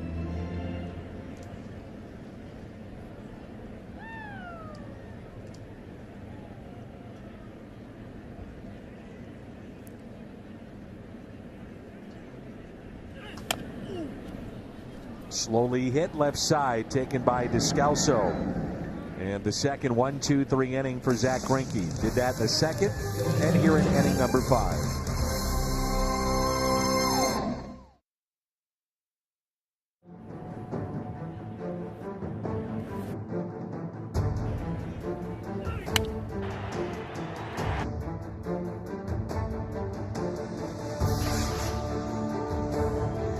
The game summary, 5-2 Cardinals after falling behind early. Zach Greinke, 5 innings, 8 hits. A.J. Pollock is 2 for 3. Michael Wacha out of the game now. 5 innings, 5 walks, 2 runs. And Jose Martinez is driven in 4. So 5 innings for Wacha, and it's our Chevy call to the bullpen. And Dominic Leone, who had the rough outing against Milwaukee, but any other time after that or before it has been fine.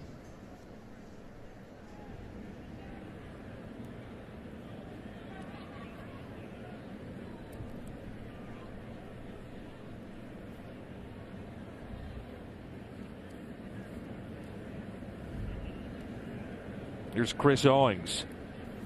His brother Connor was drafted by the Diamondbacks in the 34th round.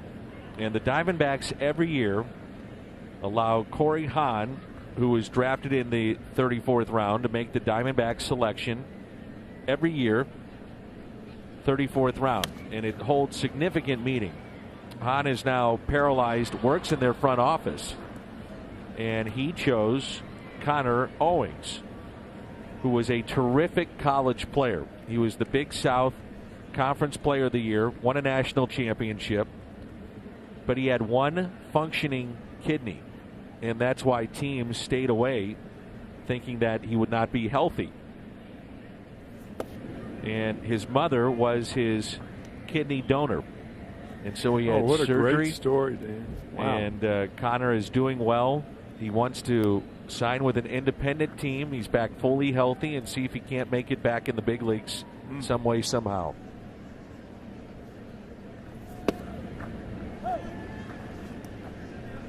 Two balls, two strikes. There's so many wonderful stories in this game.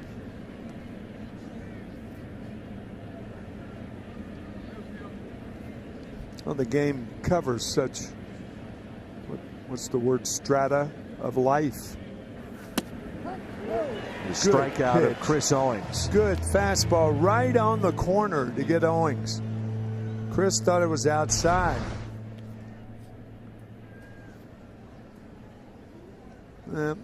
Chris may have had a point. That ball looked a little outside, but Leon got the call. The Leon, pardon me. BJC healthcare difference maker, fewest pitches per batter faced. Relievers this year. This bullpen has been called upon a lot so far. Mike Myers pitched on March 29th. He's made one appearance. It's an 8-man bullpen. That was against the Mets. Since that time, the pen has seen 7 relievers cover 20 and a third innings over a combined 21 appearances. I guess as a manager, you want to feel covered. That's why you have the short bench. You carry 8 relievers.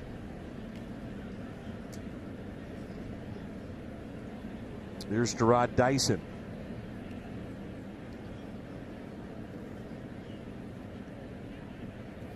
We were talking about the draft. The draft now is 40 rounds in baseball. Gerard Dyson was selected in the 50th round, back when there was more than just 40.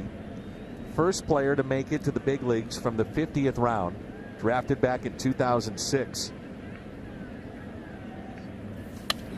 2-1 to center. Catch made by Tommy Pham. That's what the Cardinals are trying to do with Dyson, trying to get him to hit the ball in the air, and he did. Does not have a lot of power.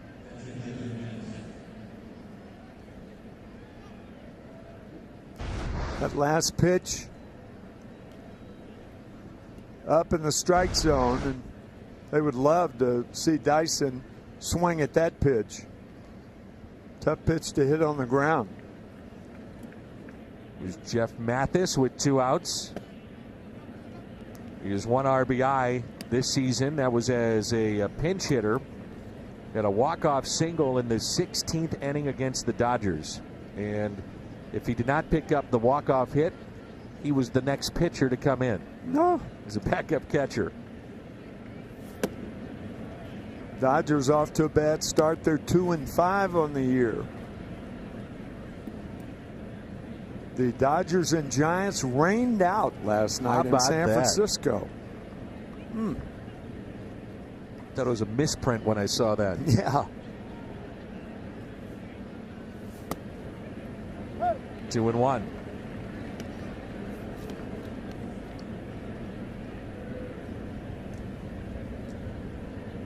So much water on the field. They were supposed to play a day game today, and they moved it to a 6 o'clock start.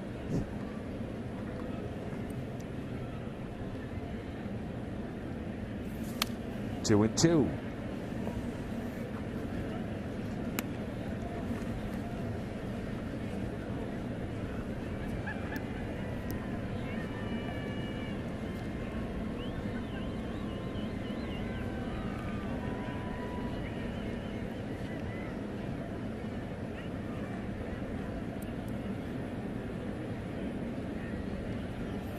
Struck him out. Good work by Leon with a pair of strikeouts.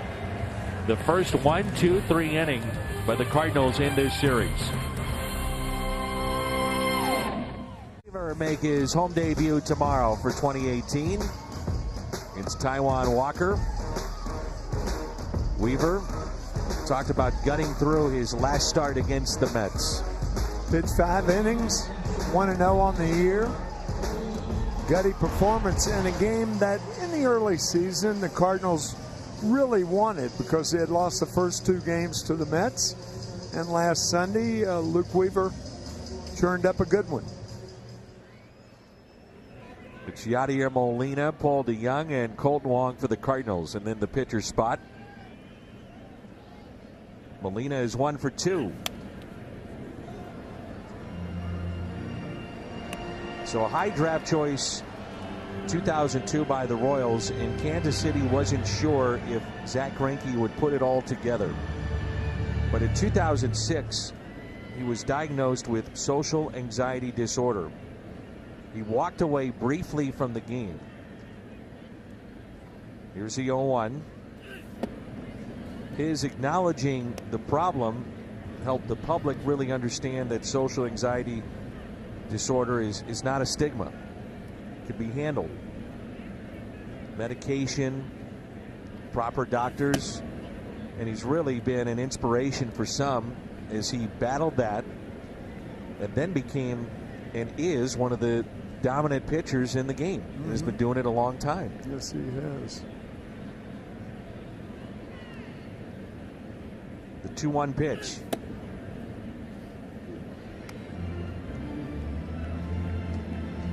And he's talked about it at length probably twice in the last 10 years where he wanted to get the word out. I'll tell you, with social media, Dan, I'm surprised it's not a bigger problem than it is. And a ground ball base hit for Molina.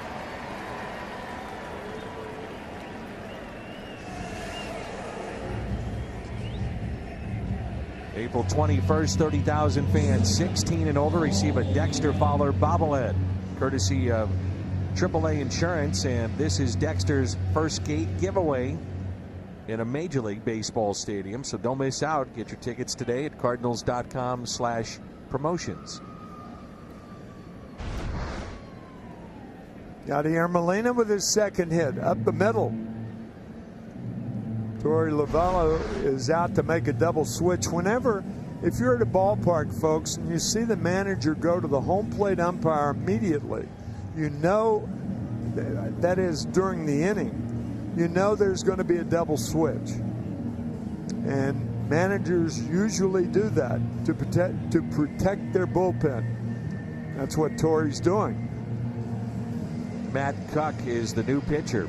Tell you about him when we come back. For Arizona, right-hander, they carry 5 righties in their pen, 3 lefties. And this is our Chevy call to the pen. That's the career numbers. He's appeared in 8 games in his Major League career. Nick Ahmed goes to short. And Chris Owings goes to right as part of the double switch.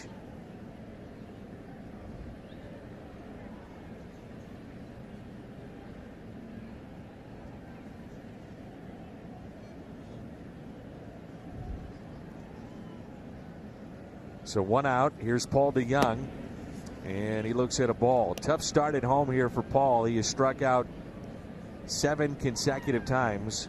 Longest streak by Cardinals since John Stuper, a pitcher. 9 consecutive times he struck out in 1983. John Stuper is still the coach at Yale. Baseball coach at Yale. He was the Game 6 World Series winner of 1982. The long rain delay, and he went 9 innings and gave up a run.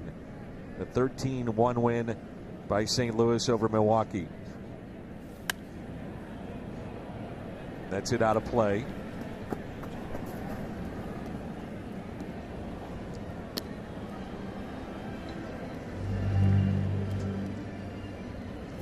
Yeah, Paul going through a little funk right now. Seems like he's found himself behind on every at-bat over the last several games. He and Yadier Molina both with 3 home runs. Charlie Blackmon, Bryce Harper with 4 to lead the National League. And Charlie Blackmon just signed a long-term deal with Colorado. Well, what a player he has been and will continue to be. He's a horse. And Bryce Harper this time next year will be at the start of a very long-term deal with somebody. He'll be a wealthy horse. Oh, yeah. Wealthier than Blackman. That's out of play. There's some that say it could get to $400 million in that contract. I Bryce think Harper. it probably will. You think so? I think so, yes.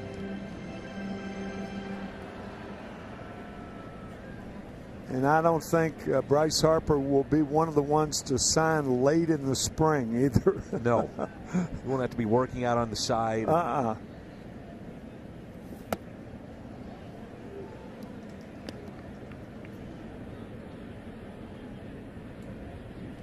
A lot of teams have cleared out space to stay under the cap, if you will. It's luxury tax, but a cap.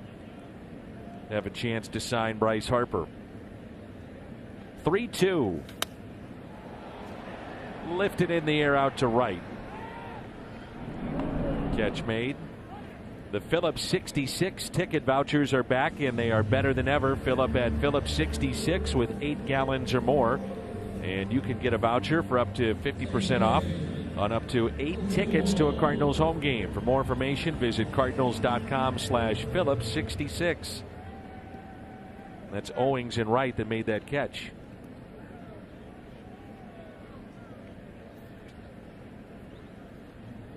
Here's Colton Wong. 1 for 17 to start his year. 3 on the right side of the infield. Nice play by Mathis to keep that in front. You know, it's imperative for Colton Wong to pick it up offensively. And he certainly understands that, probably trying too hard right now. But one of the big reasons is to get him out of that number 8 hole. If he's hitting well, you get him out of the number 8 hole, he can utilize his speed. So there's a lot more to it than him just going well as an 8th place hitter. That's a good point. I think so, because he can't use his speed in the 8 hole because the pitcher's sitting right behind him. 8th place in the American League is totally different from the 8th place hitter in the National League. The American League, the 8th place hitter often is a force, as is the 9th place hitter. So Harrison Bader, he's at the on-deck circle. Yachty was going and then stopped, throw down to first, and back in safely. If Yachty kept going, he would have fooled Cuck, but he stopped. The catcher, Mathis, with a quick throw down there, and Yachty back. Just hate to see Yachty go in like that because you're messing with the fingers. 3-0 pitch, 3-1. And of all the players in the major leagues, the one guy who is, there is no way he can get hurt, is Yadier Molina. In my view, more than any other player in the major leagues. That would totally wreck a season of a ball club.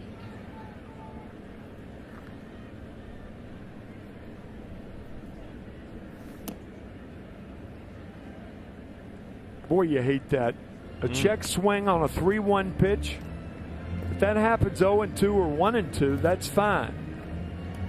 But it cannot happen 3-1.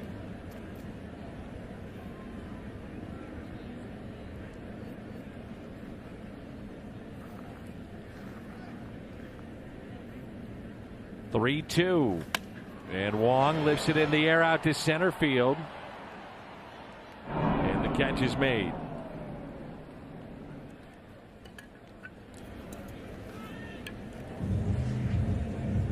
The other aspect too about Wong getting going, he's very much a momentum type player. You know what I mean? Colton, sure. Yeah, sure. Just get it going and let him take off after that. Here's Harrison Bader. He'll pinch hit for Dominic Leone.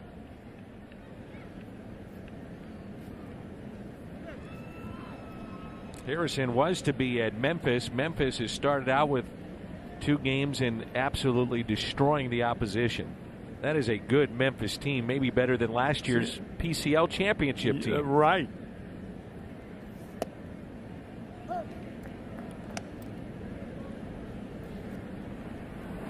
Matt Bowman up and throwing.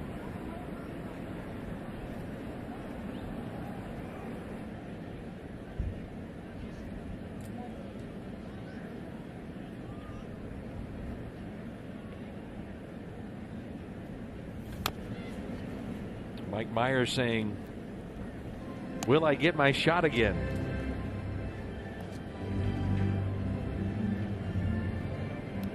Oh, and 2 the count on Bader.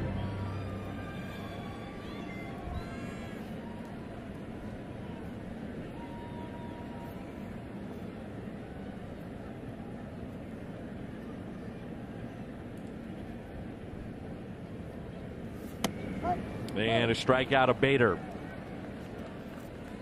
We have played 6 in a cold day here at Busch. Cardinals have a lead of 5-2. Presented by the authority of the Cardinals and may not be reproduced or retransmitted in any form. And the accounts and descriptions of this game may not be disseminated without the express written consent of the St. Louis Cardinals. That's a little master's touch, wasn't it? With the flowers? I was just going to say, that's not a shot of Augusta. That's here in St. Louis with 30-degree temperatures. Right. So Matt Bowman is in. He'll pitch the 7th.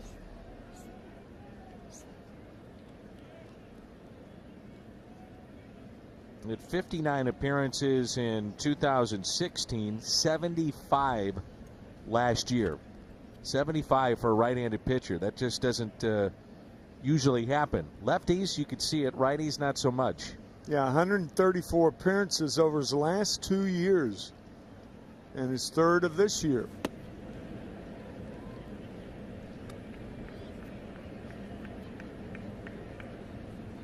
There's Nick Ahmed, who was part of the double switch. This guy is some kind of fielder. Question has always been, will his bat match the defense to some extent? Well, he's got a rival for that position whose bat matches his defense. And that's Marte.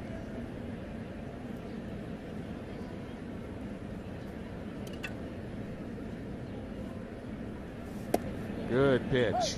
1-2. Bullpen has been very good. Excuse me, Tim. 7 innings. All right. Last 3 games, 7 innings, 8 strikeouts, and no runs. That was a good slider from Matt Bowman.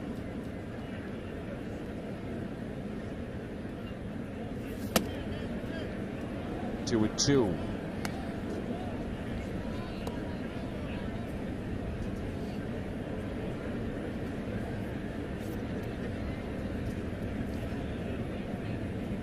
Matt will turn 27 on May 31st. Held on to by Molina, and he picks up the strikeout. Plaza Tire Service Fox Tracks, and the strikeout for Bowman.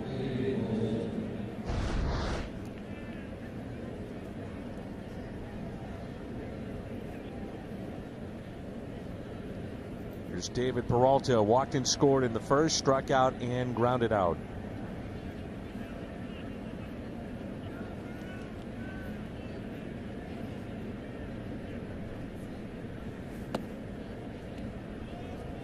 Tyler Lyons throwing in the Cardinals pen.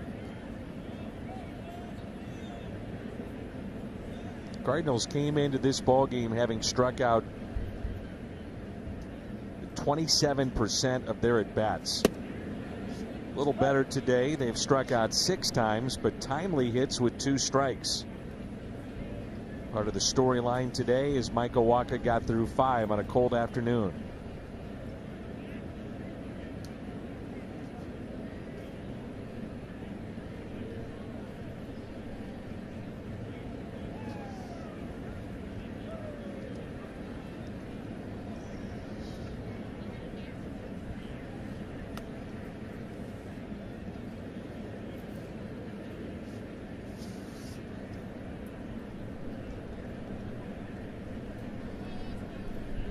Here's a 1-1.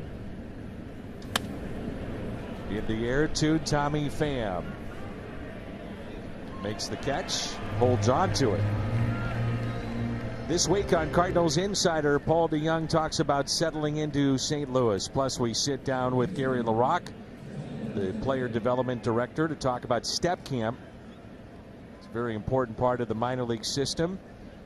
And the host is that man right there, the Wizard, Ozzie Smith, here on Fox Sports Midwest. I conducted that interview with Gary LaRocque in the feature, and step camp is really an interesting part of what they do.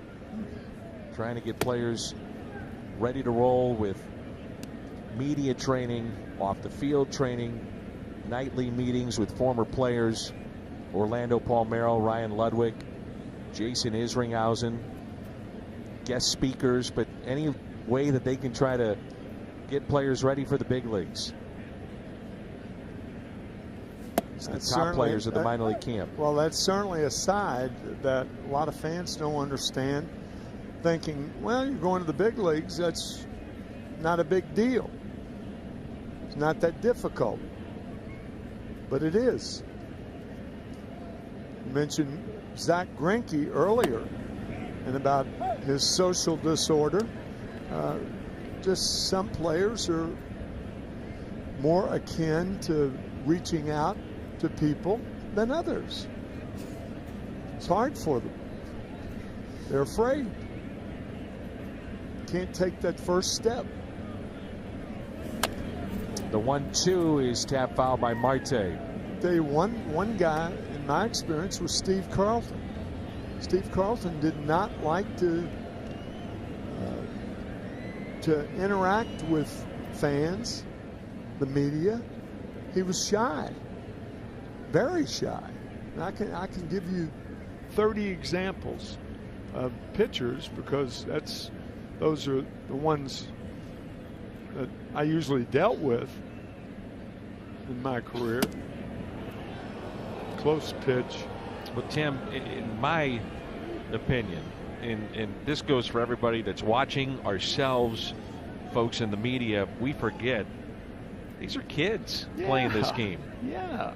First time away from home, trying to figure out how to balance life and a job. That one is a strike. So he gets Marte, and that's 8 in a row set down by Cardinals pitchers. Coming up, top of the lineup, time to stretch here at Busch Stadium. The Gateway Honda home run inning. Cardinals hit a home run. The Gateway Honda dealers donate $1,000 to the Make-A-Wish Foundation of Missouri. Dexter Fowler, a run scored, 1 for 3 today with a double. Followed by Tommy Pham and Matt Carpenter. Cardinals with a lead of 5-2, and they've out-hit the Diamondbacks 9-4.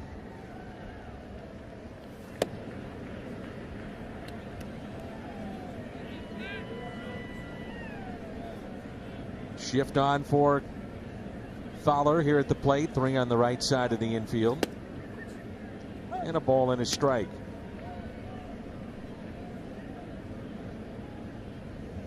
We'll see how it all plays out, but you could see Jordan Hicks potentially in the 8th or 9th inning today. There's a right-hander warming for the Cardinals, and it looks like Jordan Hicks. On cue, partner. It's been fun to watch. Ooh, just foul.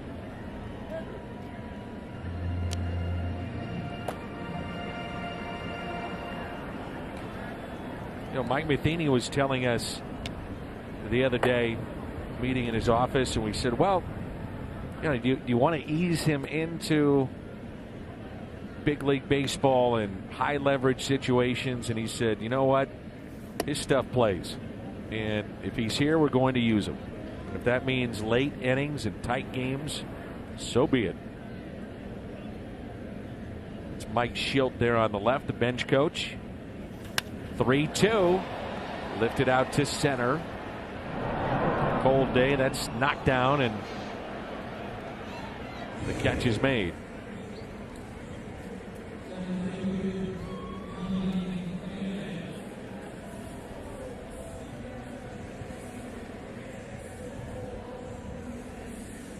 Tommy Pham with a base hit and a run scored back in the third. He is struck out and popped out. Cardinals wanted to make sure that ball was caught. That's why they went back to the phones there to make sure the ball was caught. It was on the transfer that was dropped. Remember a couple years ago they said this would not be a catch? Clearly it is. Mm-hmm. Had to go in the glove. With the bare hand. Right. They changed that quickly. Mm-hmm. Here's a 1-1. Cardinals, we said during that 4-run third inning that it was one of the rare times that the Cardinals have had first and third and nobody out. Well, you see what happens. It's down the right field line and foul. In that situation, you know, it just opens things up. It's really tough to hold the team down from a multi-run inning if it's first and third and nobody out. That sets the scene. It sets the stage. Cardinals set it, and then the 3-run home run by Jose Martinez, and they scored 4 runs in the inning. And that's been the big difference in this game. Only game so far the Cardinals have not homered in was the home opener. How about Shohei Ohtani? He has more home runs in 18 at-bats, 3 than the Marlins have in 273. Strikeout of Tommy Pham. Well, I got one for you. The Diamondbacks have 5 triples on the year. Why is that exciting for the Diamondbacks? Because that's one shy of what the Toronto Blue Jays had during the season last year. Right. They had 6 triples. That was the fewest triples ever during the 162-game schedule for a team. And that just gives you an idea of the diminishing fact that triples are not being hit that often. Guys do not think triples when they hit balls in the gap now. They think doubles. It's now a sport of home runs and strikeouts. And doubles. Yes. Yeah. You're right. Cardinals have struck out 79 times on the season. That's second to Baltimore, 91 times. Crowd today, 41,113. 4-1-1-1-3. Give the fans credit for coming out on a cold day. You bet.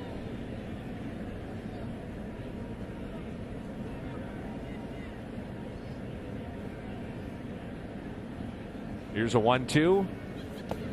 2-2. Other than perhaps smaller crowds and soccer games for the children, and soccer being such an important sport here in St. Louis, you don't get the crowds for a sport in St. Louis anymore. Of course, the Rams are gone. You do get the Blues, but that's indoors. So the Cardinals on a cold day, it's kind of a unique experience for St. Louisans.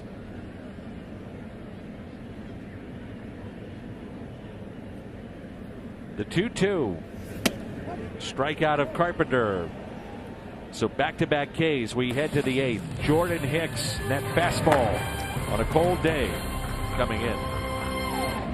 On Fox Sports Midwest is brought to you by Budweiser. Wherever legendary MLB moments happen, Budweiser will be there.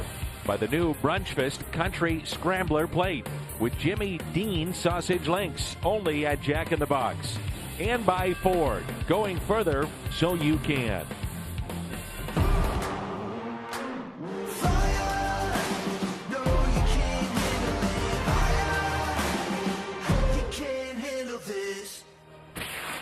I would think, partner, in our Chevy call to the pen, this would be an uncomfortable at bat anytime. But when it's mid-30s or whatever the case is right now, and this guy's coming in, it's really uncomfortable. Hard thrower. He is hard and heavy. The 8th hardest pitches thrown in baseball this year. Wow. we say hard and heavy because most balls thrown around 100 miles an hour are thrown with 4 seams. Jordan Hicks throws the ball with 2 seams 100 miles an hour, which causes sink. And that's a slider at 86. Oh, man. It's a real thing. It's unfair. Wow. Cardinals hope it stays unfair. 0-2. His debut is in New York. His average in that opening appearance in the big leagues was 100.6 miles per hour. His last 3 outings has been 99.2. It's another slider, and it's hit to third, bobbled a bit. High throw, and safe at first.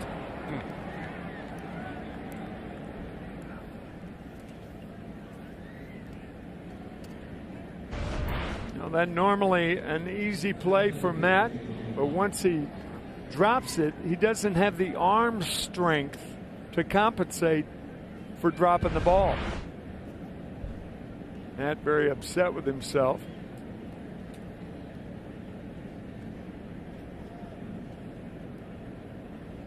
So runner at first after the error, and here's Pollock, 2 for 3. Run scored, RBI, and grounded into a double play. It's tapped foul.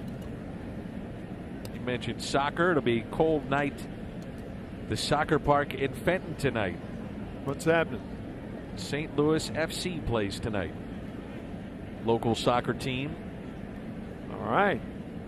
Now, if you're a parent out there and have kids that play soccer like I do, you've spent many a cold night out there. I bet. This is nothing. This is easy. Cake. The 0-1. 1 ball, 1 strike. Another slider. I think, Yachty, I think in situations like this, you make them hit the fastball.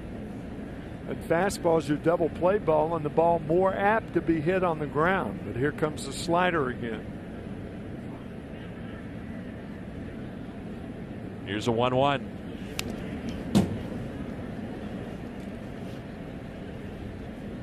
Well, that's the thing that you're talking about. You can throw as hard as Hicks does, and many guys do. We've seen it, but it's straight. It's a 4-seamer. His is sink, and you're getting those ground balls. You know what you do when you throw him a slider is you humanize him. You make him less a phenom. Fastball here. The 1-2 pitch.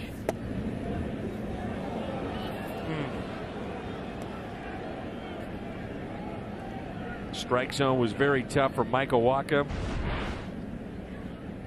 Yeah, that ball's low, though, I thought.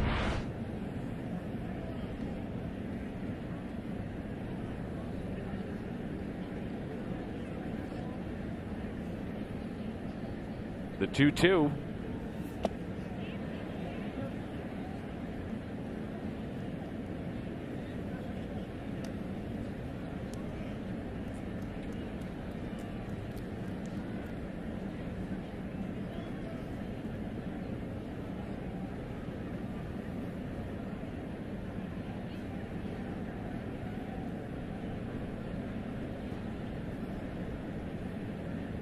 The short lead at first by Goldschmidt, and a 3-2 pitch.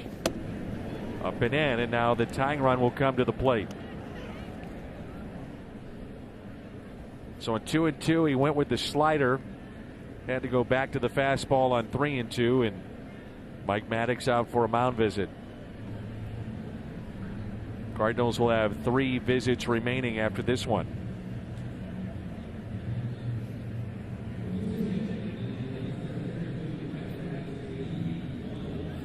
Once again, we want to remind you that Blues hockey is later tonight. Blues win, and they are in. It's that simple. Final game of the regular season. We'll have it for you. Hour-long pregame show will come your way at 7. The Blues and Avalanche.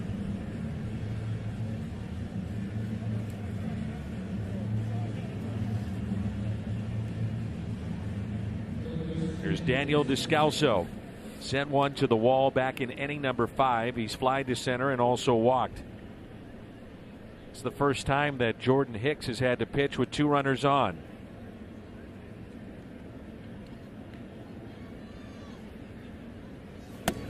There's a strike.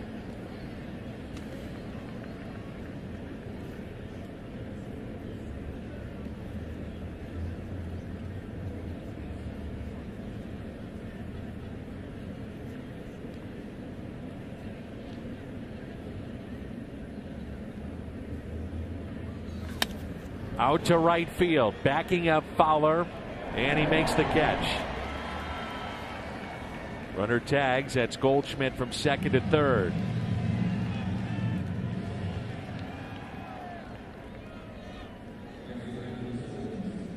Chris Owings now the right fielder. 1 for 3 on the day with a pair of strikeouts. This ball hit very hard by Descalso. Fortunately for the Cardinals, Fowler was there to make the play.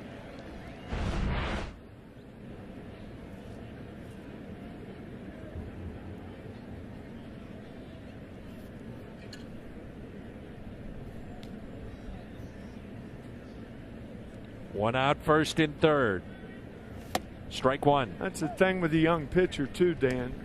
You don't want to start out making him think he's superhuman. Just bring him along and bring him along and bring him along. But if you start out saying he's something special when you're trying to bring him along, then you're getting ahead of yourself. Ground ball left side, slowly hit, gloved by DeYoung. The run will score. Cardinals now have allowed only 2 unearned runs all year. You know what I mean, Dan? Oh, I mean, yeah. You know he's good. He throws 100 miles an hour and the ball sinks. But you just can't get ahead of yourself. He's still a 21-year-old pitcher. And until you do it for 10 years, until you're a 31-year-old pitcher, you're of the working class. And that's, to me at least, how you bring them along. It's tough not to get excited about him. I understand that. But you're still in the process of bringing him along. That's my spiel. Alex Avila, the pinch hitter. A slider, ball 1. That's the first time he's fallen behind the first pitch of any batter this appearance here today. So important, pitching ahead in the count. Strike 1.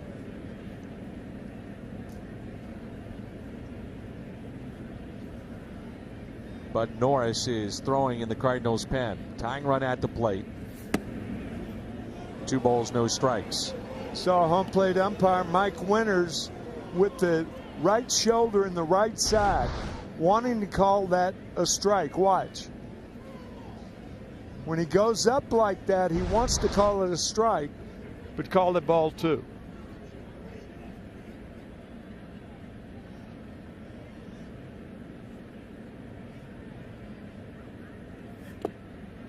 Three and 0.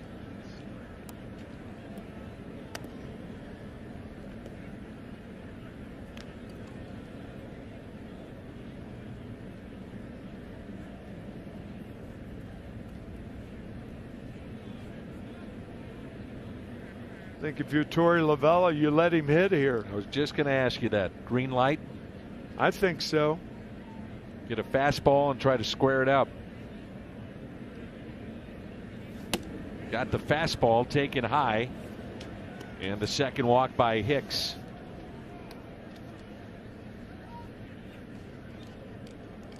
It's now up to 18 pitches, and that's the most he's had in a game so far. The major league level, former starter who was with Peoria this time last year.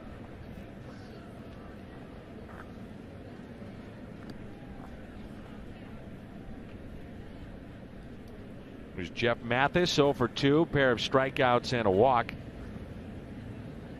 And Molina wants to visit. Cardinals will be down to 2 mound visits after this.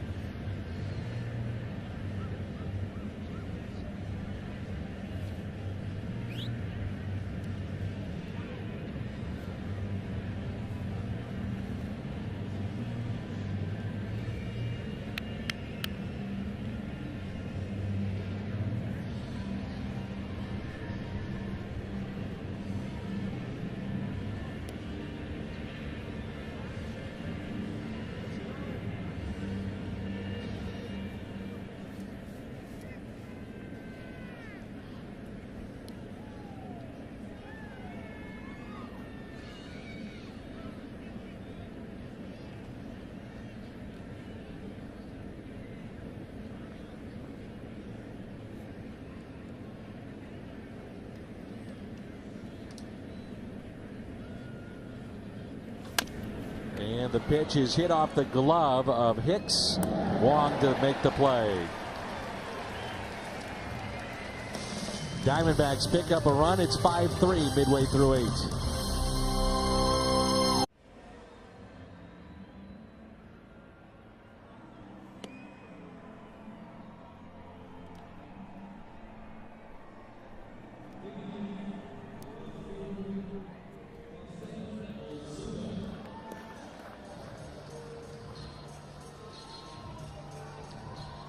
Chevy called to the pen. Fernando Salas, 4th appearance. He was signed by the Cardinals all the way back in 2007. He was pitching in Mexico, signed a minor league free agent, and eventually made it to the big leagues with St. Louis in 2010. 2011, he saved 24 games in 30 opportunities for the championship club. And a strike to Marcell Ozuna.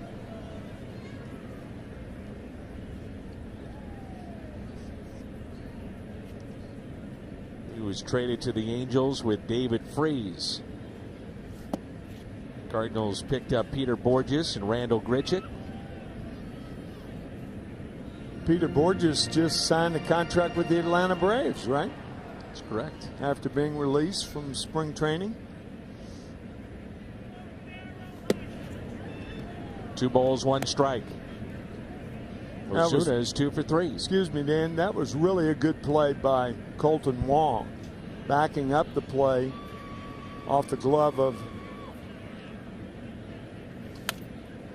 Hicks. Of Jordan Hicks, of course. So it scored a 1-4-3, but a very, very good play by Colton Wong. You've seen that play messed up a bunch of times.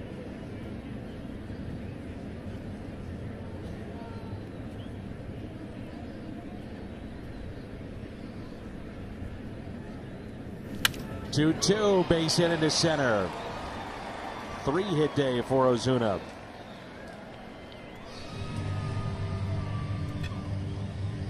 Let's take a look at our Nissan drive of the game with Jose Martinez coming up on an 0-2 pitch back in the 3rd. 2 runners on. Mistake by Greinke. He knew it. 3-run shot for Martinez. His 2nd of the year in our Nissan drive of the game.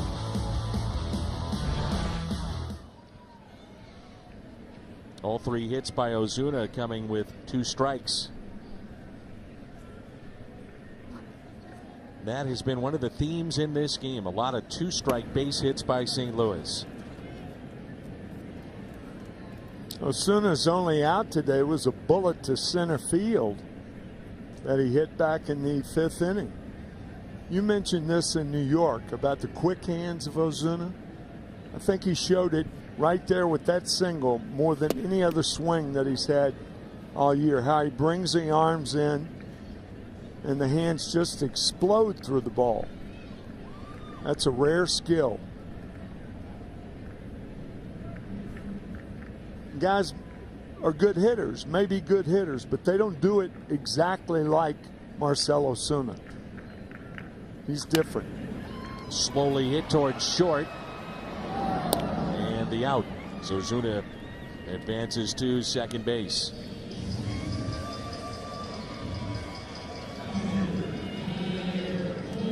Molina is 2 for 3. Cardinals trying to get back that 3-run lead.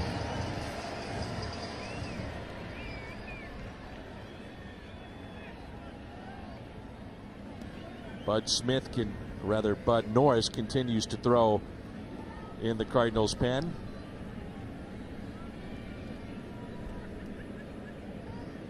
There was a Bud Smith owner, wasn't it? Bud Smith, left-handed pitcher. Bud Smith, left-handed pitcher. Isn't there an owner of a football team named Bud Smith? It seems. No? Bud Adams. Bud Smith was a lefty that threw a no-hitter against the San Diego Padres for the Cardinals. Yeah, that's right. That's right. Left on the bench that game was the great Tony Gwynn. He was working that game with Mike Shannon on radio. We kept on saying, well, Bruce Bochy's got that one weapon still to go when he wants to go to him, and that was Tony Gwynn. And he never came in the game. Eventually did, hit a rocket to short, and that was it. There's Mike Shannon, your former teammate. Mike came into our booth very quiet today.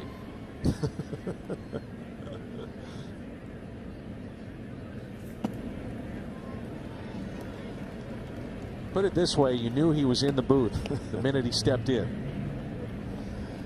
He had something to say today. Oh boy. He was in a rare mood. It's fun.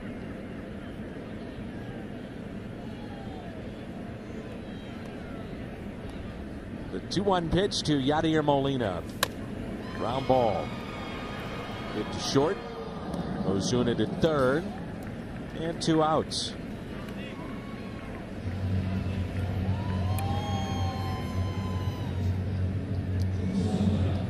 Diamondbacks will have Ahmed, who's in the 9 position. Peralta and Marte coming up, looking ahead to the 9th, and here's Paul DeYoung.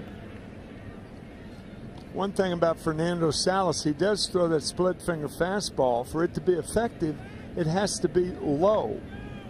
And often that pitch is a wild pitch, or can squirt away from a guy like Jeff Mathis, the catcher. Not that one. See Paul right now a little bit in between after that stretch of strikeouts.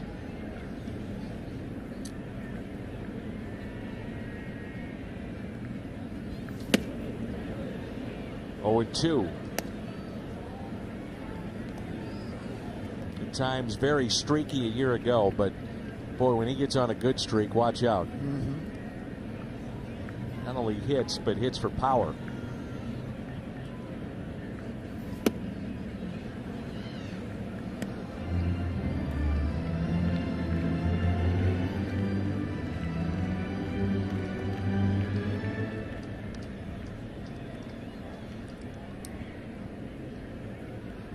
One ball and 2 strikes.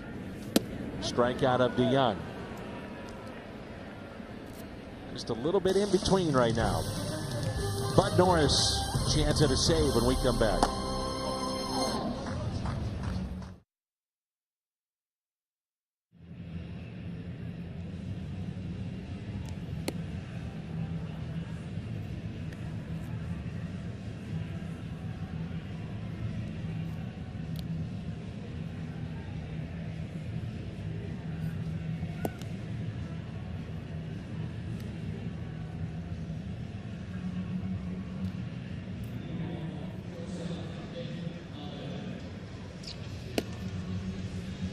All right, guys, thank you. 33-year-old Bud Norris into the ball game, trying to pick up a save. He had 19 last year with the Angels. The So only Chevy called to the pen. Dan, they were the only saves he's ever had in the major leagues. 19 saves in one season, and that was because Mike Scioscia, the manager of the Angels, had confidence in Bud Norris. And now that confidence has shifted to Mike Matheny. Appeared in 60 games last year with the Angels. Nick Ahmed, 2-run lead for the Cardinals. First pitch hit out of play. You start thinking about guys like Leone and Norris potentially, moving down to, let's say if a starter only gives you 5 innings, you're talking about the 6th, the 7th. And Gregerson, maybe Reyes. Certainly Greg Holland in save opportunities. Jordan it's a good Hicks. bullpen. Yeah, Jordan Hicks. Cardinals can throw some arms at you. And as you talked about, and rightfully so, this day and age of baseball, some starters only going 2 times through a lineup.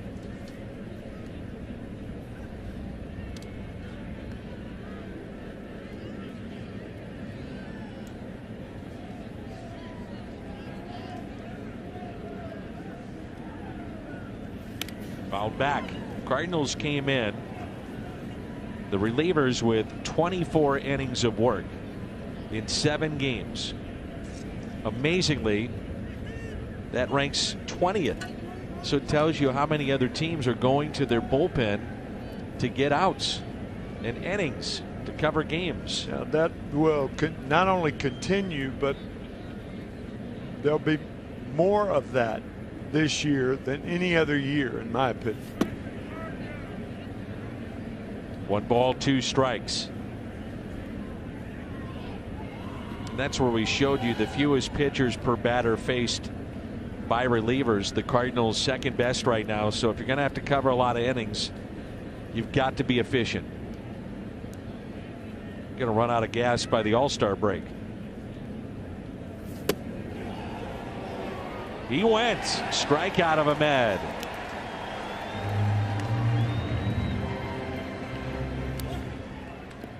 Called by first base umpire Tim Timmons. He is shaking his head to the dugout. But if you remember, it was Paul DeYoung up on Thursday night's game, and that ended the game on a check swing. Tim Timmons now looking at first base coach Dave McKay.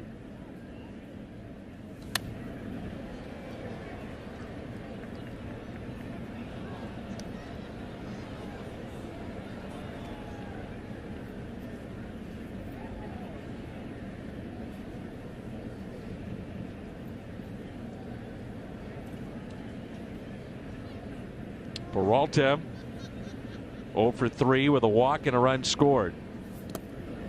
1 ball, 1 strike.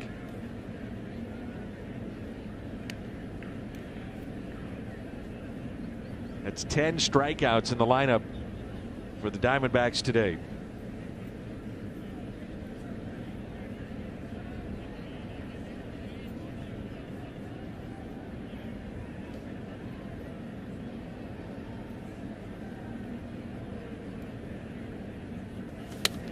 And a fly ball lifted out to left, tailing near the corner. Ozuna runs out of room.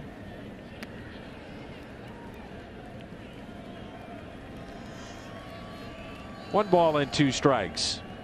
It's a dangerous inning with Ketel Marte on deck and Paul Goldschmidt without a home run. Kind of an ominous sign he's in the hold, and would represent at least the tying run for the Diamondbacks should he hit in this inning.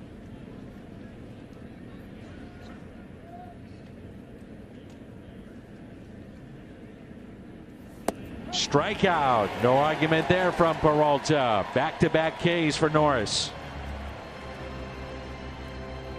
Let's turn to our Budweiser player of the game. We'll take a better look at Michael Wacha and his day. 5 innings, 4 hits.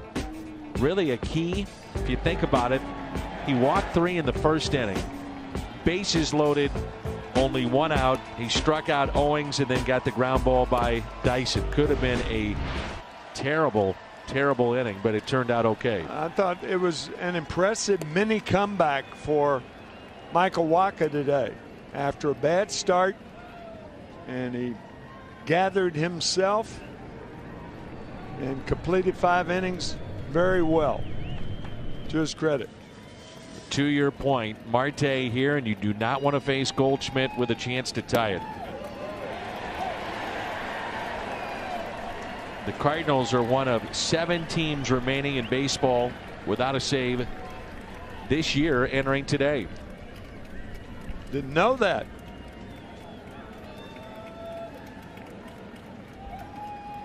One ball, one strike. Fans on their feet here at Busch. 2-strike hitting today. Arizona 1 for 16. The Cardinals 9 for 21. And that also a big difference in this game.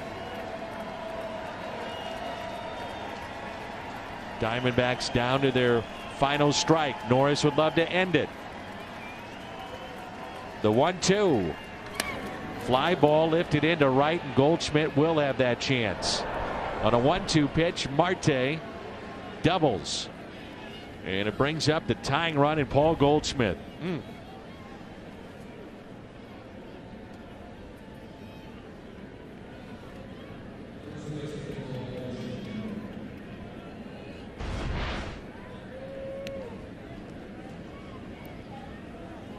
All the outfielders reminded that on a ball hit to them, they go to second base.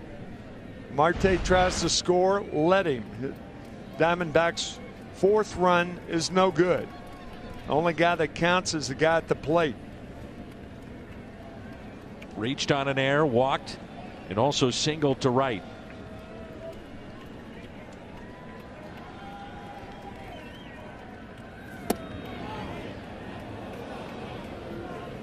Goldschmidt trying to extend this game to Pollock. Arizona 2 for 12 with runners in scoring position today.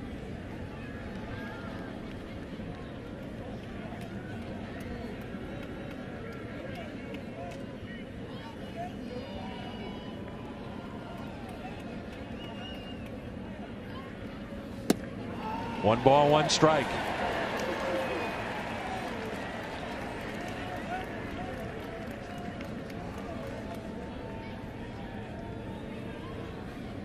Outfield deep for a reason. Try to, if Goldschmidt gets a hit, you want it in front of you.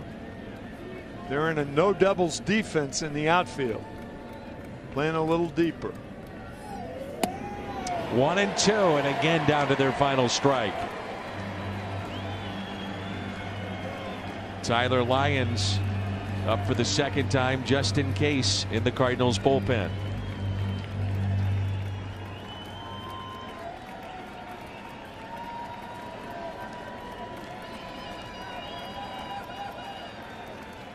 Here's a 1-2.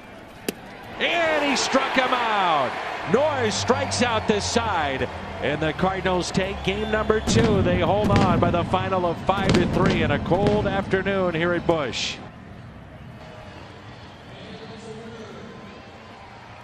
Just a wonderful game from a Cardinal standpoint. And Bud Norris popping that third strike to a guy who's going to get started sooner or later, and the Cardinals are hoping that it's later and not tomorrow. Paul Goldschmidt, one of the premier hitters in the big leagues, and Bud Norris striking out the side in the 9th inning. Great job. Post-game show coming up next. Blues hockey later tonight. Cardinals 5, D-backs 3. Stay with us on Fox Sports Midwest.